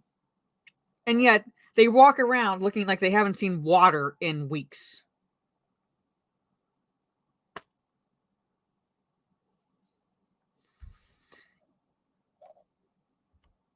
I'm not saying necessarily that they should be clean, but not that fucking dirty. Yeah, not that dirty. That if that were better lighting, I would have used that as a thumbnail because that's a good face. Anyway, the festival. This is like from images that Amazon shown. Again, I don't know why they're dressed like that. They make them so fucking primitive. Nobody goes off trail and nobody walks. That's the thing. Okay. Keep these lines in mind. Nobody goes off trail and nobody walks alone. Okay? Keep that in mind because the guy on the left, I think his name is Largo or something like, I don't know. Nori's father has broken his leg, right? Nobody goes off trail and nobody walks alone, okay? And he's just broken his leg. Keep that in mind. Keep that in mind when we get a little bit further in, okay? Just because you wear camouflage doesn't mean you have to be gross. Yeah, exactly. They would at least attempt. There would be an attempt at hygiene. I bet when not Samwise Harfoot fell into the puddle was the first time she bathed in months. Yeah, pretty much. So keep this in mind. All right, and then like I said, like she had to be a stepmother. Yeah, it's full on in this scene that she is not Nori's mother. She's not Nori's mother. He married her after his previous wife died, Rose. Yeah, his previous wife's name is Rose. Now that's a little bit on the nose, don't you think? All right. And her name is like Marigold or something like that. Yeah, Marigold. All right. A little bit on the nose there. His first wife's name is Rose.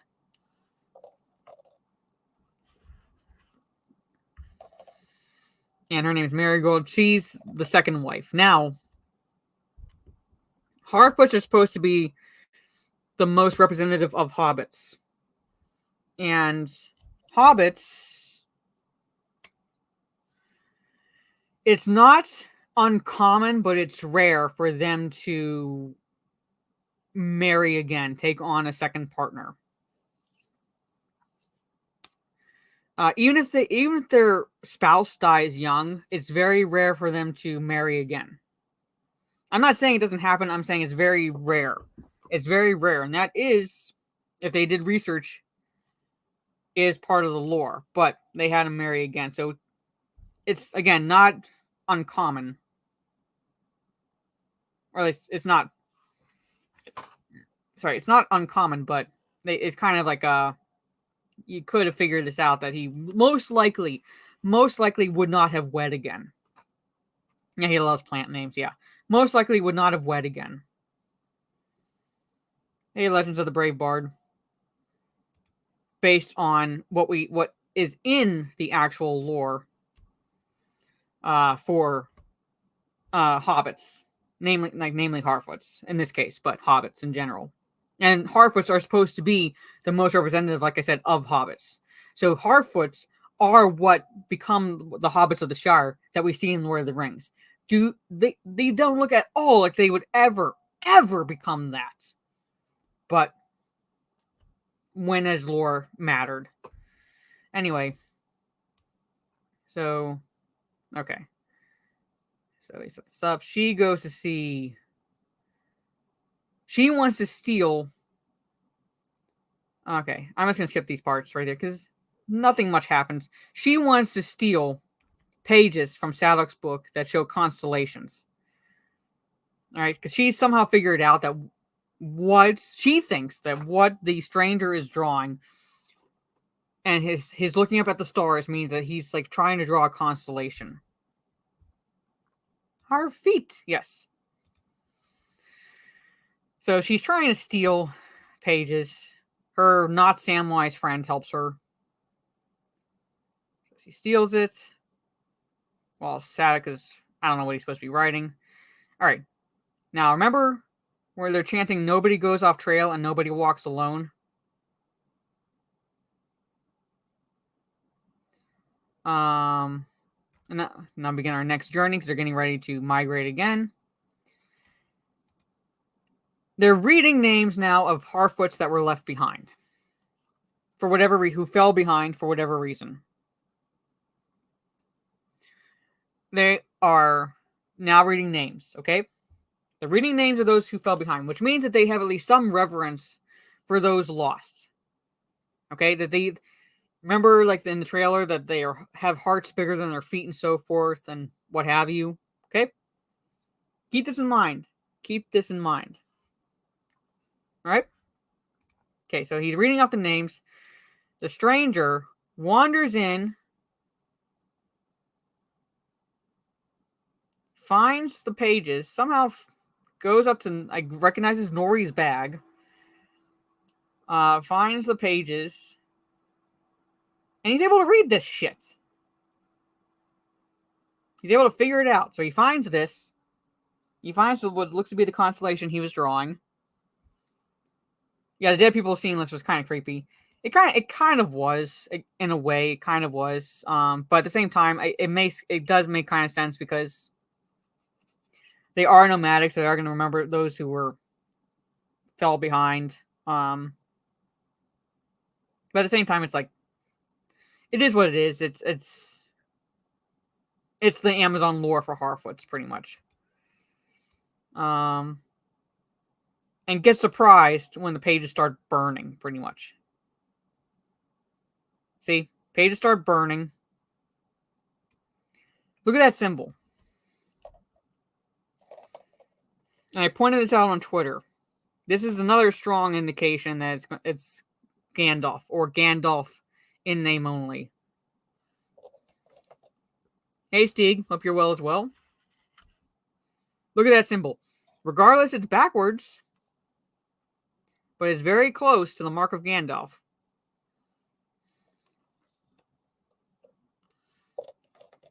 It's very close to the mark of Gandalf.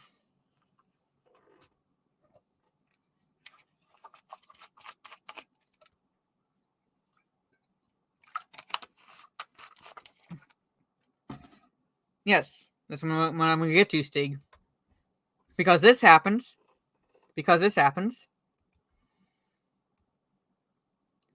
Right? He obviously tries to put it out, causes a disturbance. Now the Harfoots are saying has a giant in their midst. They go to hide.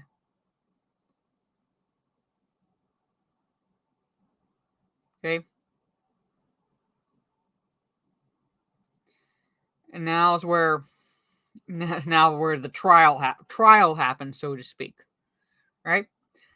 Again, keep it in mind. You had Sadok, the race swapped Harfoot, having them chant, nobody goes off trail, nobody gets left behind, right? Nobody goes off trail, nobody gets left behind. Then you had him reading off names of those who fell behind, right? Then you had him reading off those names, okay? And what is one of the punishments brought up by the little cunt Harfoot herself?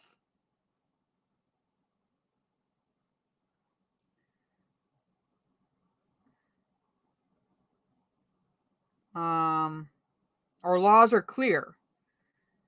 Any Harfoot that breaks them is to be decaravaned. Meaning fucking left behind. Again, whatever laws. But you literally has those scenes right there where they said nobody goes off trail, nobody gets left behind. Reading off the names of those who fell behind, and now you come out and say that you have laws where you actually decaravan someone. So they don't leave anybody behind, but they do.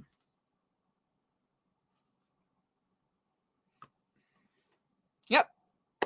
Nobody gets left behind unless you get decaravanned. Then we're going to leave you behind. And not only are they leaving someone behind, but it's this.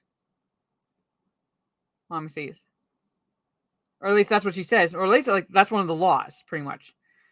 But not only were they talking about decaravanning them, but remember, let's see if I can get a shot of it. Her father, he's broken his leg. So you have one talking about decaravanning them.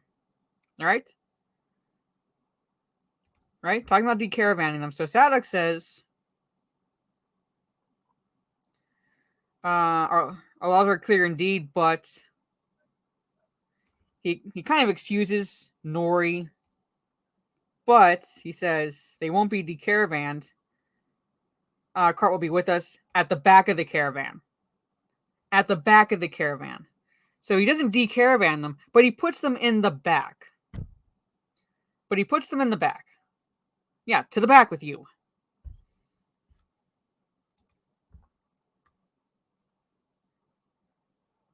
The Harfoot who has a broken leg is being put in the back.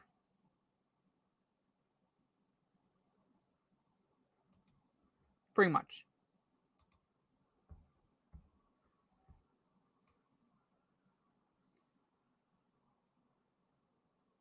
Back of the back, pretty much, yeah. Back of the back.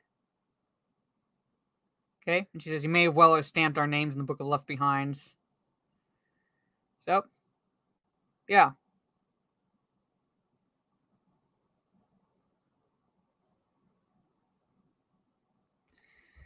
God, it really is like a Little Mermaid moment with this character.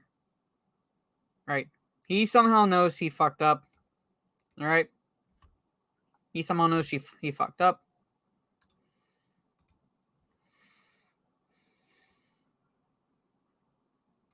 But anyway, they're back at the back. Now we're back in Numenor. I love this line. The Galadriel, the scourge of the orcs. They know Galadriel. They've heard of Galadriel. But Galadriel can't figure out Elendil's name means elf friend. Yeah, how very ableist of them, yeah. The Harfoots, something would have to happen with the stranger, because the Harfoots, you could have removed the Harfoots entirely from the first 3 episodes, or at least from the second and the third one, and they would have made no fucking difference. Really. Because nothing happens. But anyway. Here it is. Waiting for a ship to Middle Earth. It says, Queen Regent. Again, she would not be a Queen Regent. Raised me to post captain to keep account of her in the meantime. So he's basically a babysitter for Galadriel. Yeah. This again makes no sense because, again, Muriel would not be an elf hater, but you have the sister. I think his name is. I'll show her name on screen, but she's like, so Muriel promoted you? You mean like the elf hater promoted you? Really?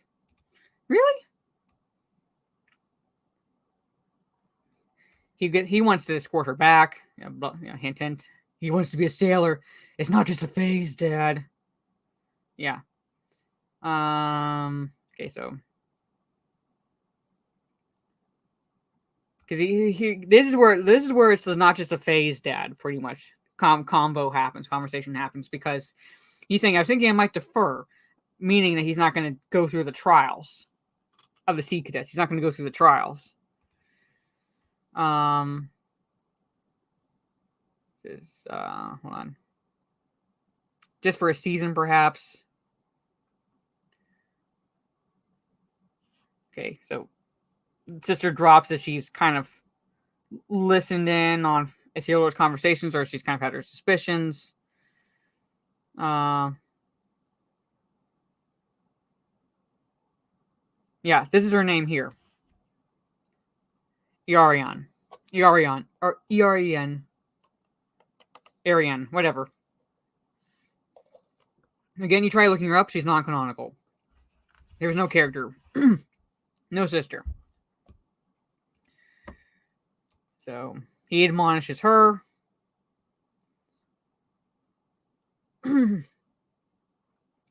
Now they name drop Anarion. Why they don't have Anarion in the fucking season or show, I have no idea. That's his actual other child. Here she is, Nicole. That's the actress who plays the non-canonical sister. So I guess attractive.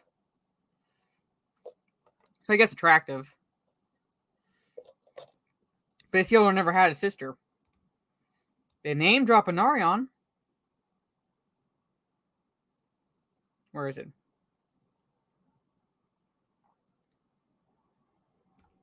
Yeah, they name drop him. He is the brother. He says, "What's your brother have to do with this?" But they include her. They include a sister, but no brother. The actual, yeah, kind of.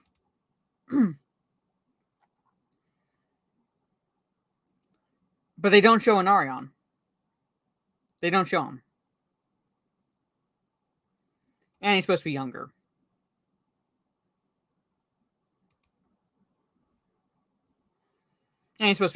So where Anarion is, no, they had to remove him for his sister, pretty much. And she, I said, I'll tell you what I told him. There's nothing for us on our western shores. Past is dead, blah, blah, blah.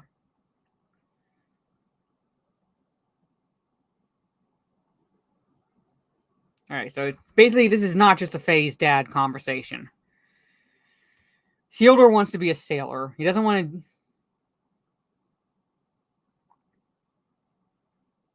Right. He kind of feels bad for yelling at his daughter. Okay.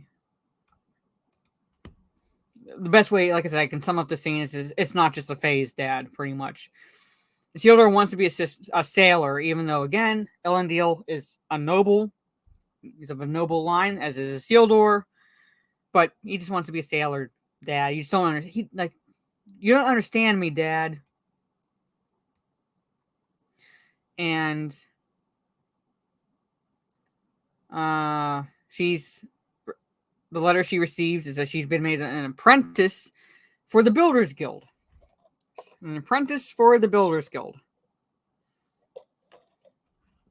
So we'll see where that leads. All right. Isildur convinced her to reapply. He's left. Okay. Here's where we find out.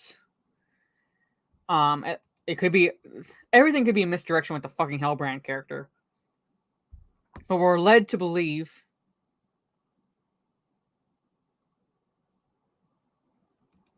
Yeah, pretty much. Pretty much. I have no idea. They skimped in the budget. No worries. No worries. Anyway, that you find out that he's basically an Aragorn light.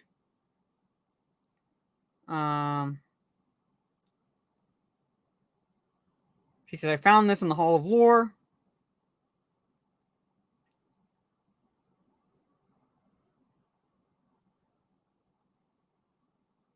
It says, a man bearing that mark, the mark that she's been pointing out on him many ages ago, United scattered tribes of the Southlands under one banner. The very banner that might unite them again today. What does that fucking sound like? Against the evil that now seeks to claim their lands. What does that fucking sound like? Dun, dun, dun, dun.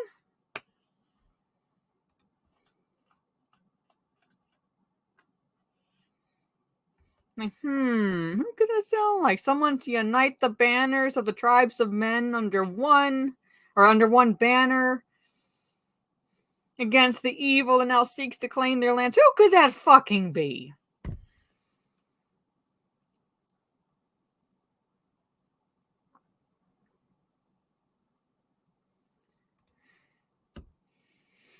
Probably. Like I said, like, it's like at this point I would not put it past that theory. I would not put it past that theory. Like, who could that be? Who could that be? Maybe. Maybe.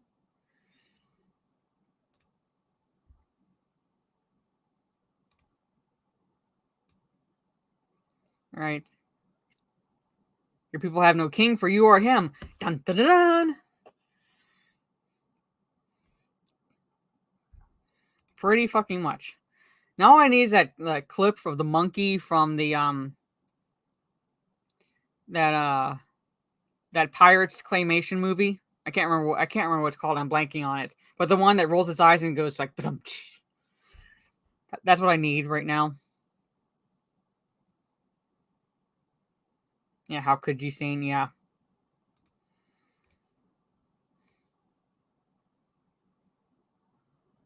Chafe under the rags of a common. Aragorn went by Strider. Aragorn went by Strider, a ranger. Pretty fucking common. $1 million question there. $1 million question. Where's Celeborn? Fake Aragorn so they get you to like him, only for him to be Sauron the Deceiver. Look, we are clever. Yes, Amazon, pretty much. It's like it's not just called The Pirates. It's by Nick Park. It's the same guy who does Wallace and Gromit. But I don't think this thing is called The Pirates. At least I don't think so. But it's claymation. It's from years ago. Well, not years ago, but like several years ago. Anyway. So we have a not Aragorn in this scene, pretty much. Not Aragorn in this series so far. Like, nudge, nudge, not Aragorn. Like, yeah. Because he says if his ancestors swore a blood oath to Morgoth. So it's kind of like, it's how Aragorn's trying to escape his lineage. How Aragorn's trying to escape his lineage. He's trying to escape his. A little bit on the fucking nose. Anyway. That's the gist of what we get from this scene. And now we got this. It is here, Father. Now she's worried. She's worried. The moment we feared. It is here, Father, the moment we feared. We don't see him or anything, but he's probably on his deathbed. Like an elf has come to their shores. So now the caravan's going. And who's behind? Who's getting left behind? Hold on. The Pirates, the Band of Misfits. Yeah, I knew there was a subtitle. I'm not saying I was meant it wasn't just the Pirates. There was something else to it. The Band of Misfits. That's it. The Band of Misfits. I need a clip of that monkey doing that. She say they don't leave people behind, and then they leave the cripple to die. Pretty much, yeah. So he gets left behind. He gets fucking left behind.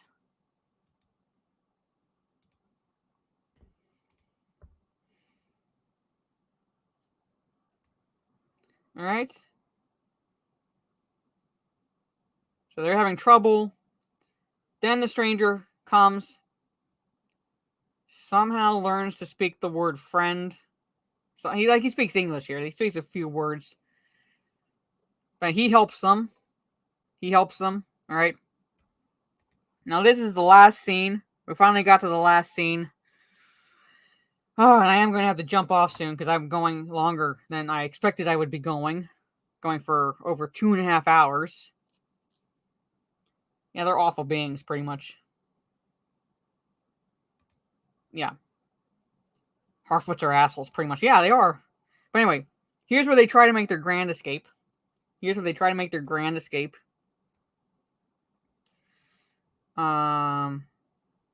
they do their little acrobatics with the chains.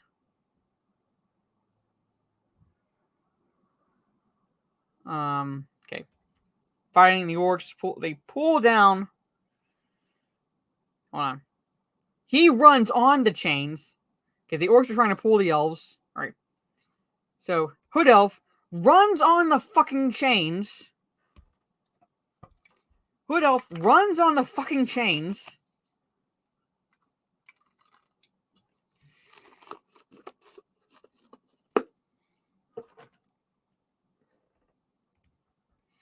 And knocks down. And look, they're acting like vampires. Yes, it weakens them. But they act like vampires there. It's a little blurry, but they're like that, pretty much. All right? So he knocks down the post so the sun is like on them pretty much. So they can try to make their grand escape.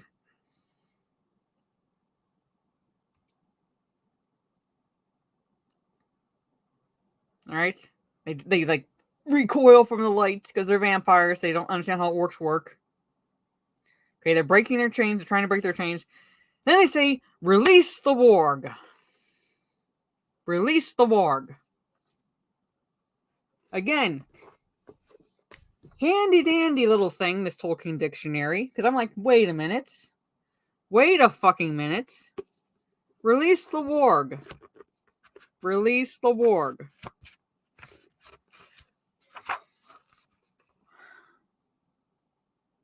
Wargs.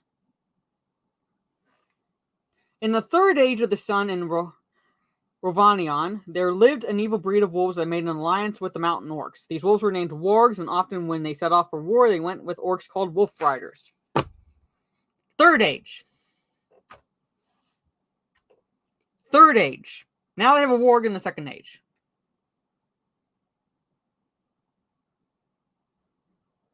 So, they have a warg in the second age.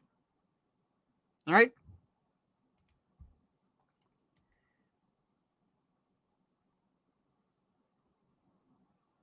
This thing right here.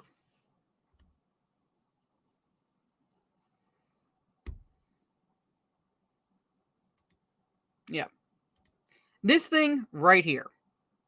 This thing here dispatches 2 of the elves. This thing dispatches 2 of the elves.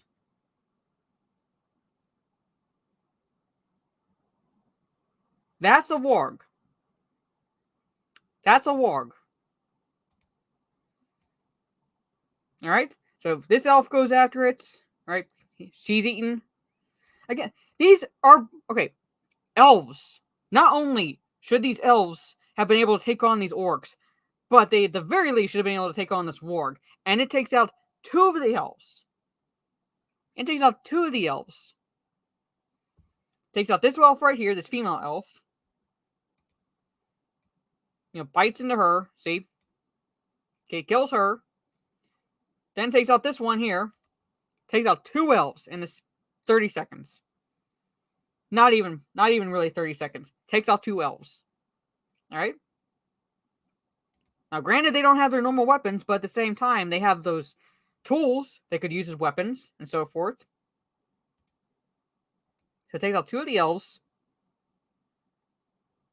Alright. He gets...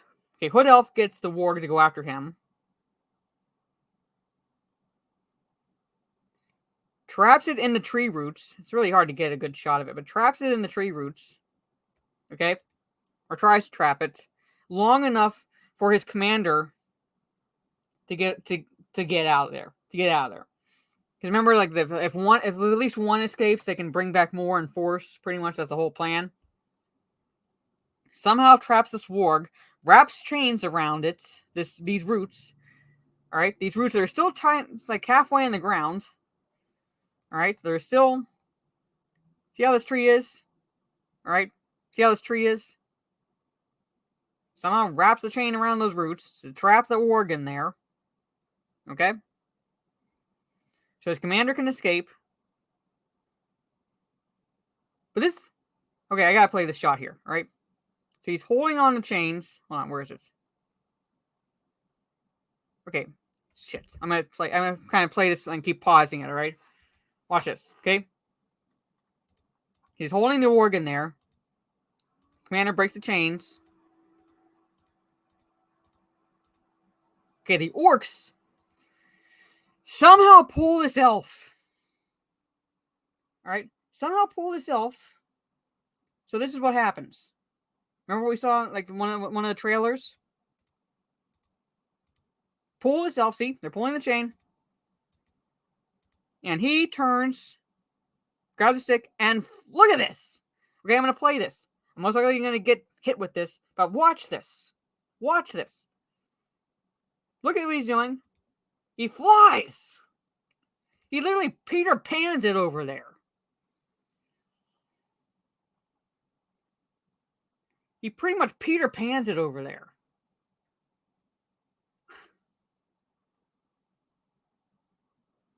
I'm watching this thing going, like, really? Really?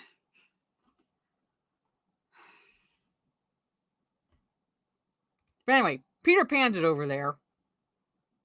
Stabs the one orc. His commander breaks the chains. Okay, the warg gets loose.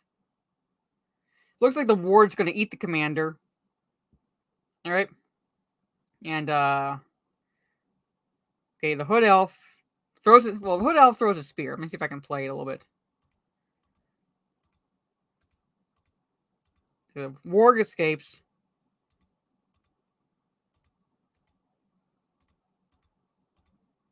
Looks like he's going to get eaten. And you see this spear come. Alright, warg's dead. Pretty much. Okay, warg's dead. So now you think the commander can get away. Yeah, Leroy Jenkins. Yeah, elastic iron chains. Yeah, pretty much. Yeah, warg can shoot through iron chains. Pretty much. Yeah, having a string pull a tomahawk like in Prey. Yeah, pretty much. Yeah, that's it. And why can't they fly out of the pit? I don't know. But anyway, you think the commander can escape? But no. Somehow, look what's on the horizon. Hold on. In the background, those are orcs.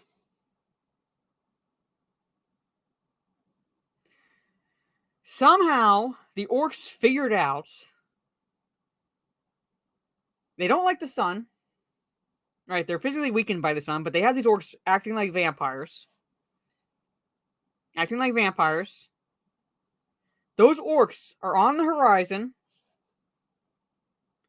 and shot the elf commander. There's no tents. Nothing like that over there that would be giving them cover. They're right out in the fucking open. I don't know how covered they are in terms of clothing.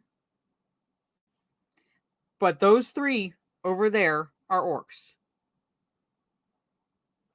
So one, how do you have them acting like vampires in regards to the sun, and yet they're out in the open there? And two, how would they know to be there? The only reason they would be there at all is if they had any inclination that those elves were trying to escape. And how?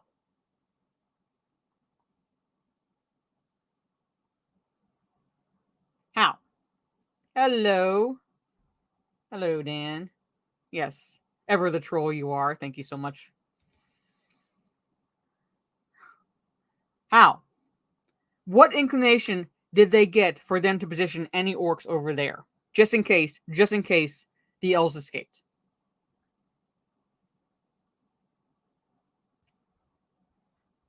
I'm just asking that.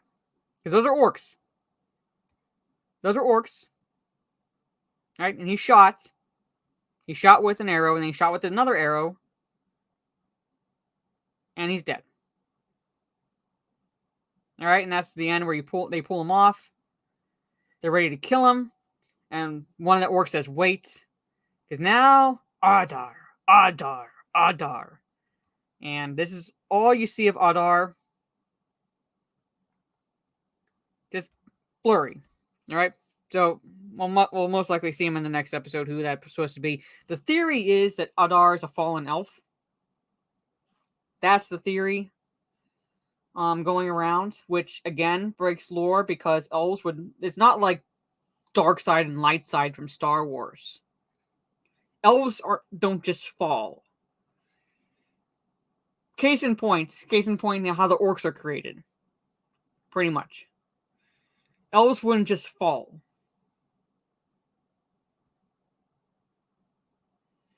It definitely looks like an elf. I'm saying, but that there, right there, just breaks lore.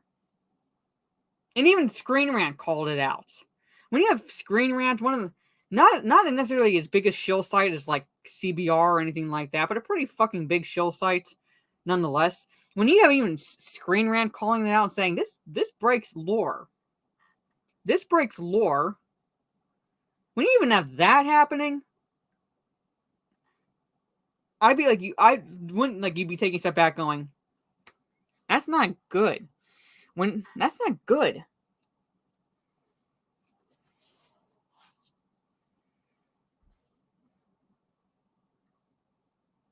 So, Morgoth enslaved elves in the First Age and broke them to the point he turned them into thralls to use as misinformation agents against First Age elves.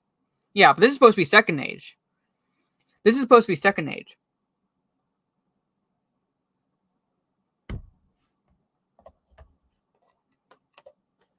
So, where has he been? Where has he been? But that's Adar. That's what you kind of see at the end. But there it is. That is pretty much the end of the episode. That's pretty much the end of the episode because it goes into the credits. But there it is. That's what I suffered through, ladies and gentlemen. An hour long of fucking nothing but lore breaking. Barely any movement in the plot.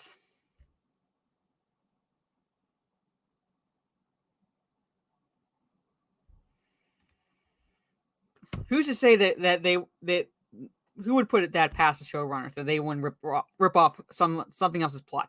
They're ripping off pretty much dialogue from the other movies at this point. So who's to say they won't rip that off from Shadow of War? I don't think that's going to be the case. But I would not put it past them. So far, 3 episodes and 3 hours of fucking nothing. You're welcome. That's 3 hours of nothing. Absolutely fucking nothing. I'm wrapping it up here. I do have to wrap it up here because I got to do laundry. I got to feed my dog, take my dog out, and I got to get the StreamYard event set up for Talk Nerdy to Us tonight. Because they're not rocks, because rocks sink based on the logic of the elves in the Rings of Power, or whatever it is, stones sink, whatever that stupidity is. Anyway, but yes, I do have to grab something to eat. I have to do some laundry. I have to feed my dog, take her out, and I have to create the event for Talk Nerdy to Us tonight, which we'll be talking about some more pop culture cringe, maybe a little bit more of Rings of Power shit. I don't know, but definitely the Disney Plus announcements for their live action movies that they have on the way, and holy crap, is all I can say to that. And I want to end Talk Nerdy to Us just to let you all know on a positive note, because I'm trying not to talk about a lot of stupid shit. So we'll be talking about Cobra Kai, the new season of Cobra Kai. So if you have not watched it and you don't want any spoilers of any kind, I would recommend you tuning us out, turning the stream off at that point, because we will be ending on that note. That's my plan, because I want to end on something, talking about something positive rather than something negative like this. But anyway, I'm just letting you all know that, that we'll be talking about it. So if you have not seen it or finished it and you don't want any spoilers, do not tune out that part. It'll be near the end, so tune out that part if you don't want any spoilers. But that is the plan. So 10 p.m. tonight, my time, 10 p.m. Eastern. So it'll be in 3 hours, a little over 3 hours. Talk Nerdy to Us with my the two other members of what we call our host squad, My Nerdy Home and Blabbering Collector. So tune in for that a little bit later. But thank you all for hanging out with me. Thank you all for hanging out with me as I broke down my suffering for this week. Pretty much broke down my suffering for this week. And got 5 more episodes to get through. So 5 more levels of purgatory to basically live through as I look at it. Oh, you're welcome. You're welcome. But anyway, I'm going to stop sharing my screen. That's the episode. Like I said in my initial review, it's pretty much nothing. Pretty much nothing really to actually fucking talk about in this episode. But anyway, again, thank you all for hanging out with me. Yes, I've earned a little bit of a break, but there is that. But anyway, so on that note, ladies and gentlemen, tune in later tonight for Talk Nerdy to Us, and whenever I'm able to be on Twitch, here's my Twitch, my new live channel as well, my merch store. Go check that out. I'll try to be live on Twitch tomorrow evening because I had a headache Thursday, and I was watching Cobra Kai and doing the thumbnail for the stream yesterday evening, so I didn't go live on Twitch for that. So, but I'll try to be on tomorrow, maybe playing some Aliens Fireteam Elite. I don't know, we'll see. But definitely going to try being on Twitch tomorrow evening, about 7:30 p.m. Eastern, thereabouts. But we'll see. We will see. But anyway, have a good rest of your day or evening, depending on where you are in the world. And I will catch you all for more videos, other live streams, and my own personal hell that is Rings of Power. Peace.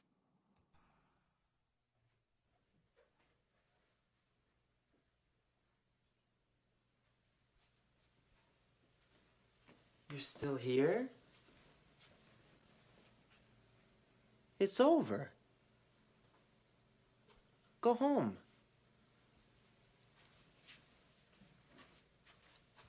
Go.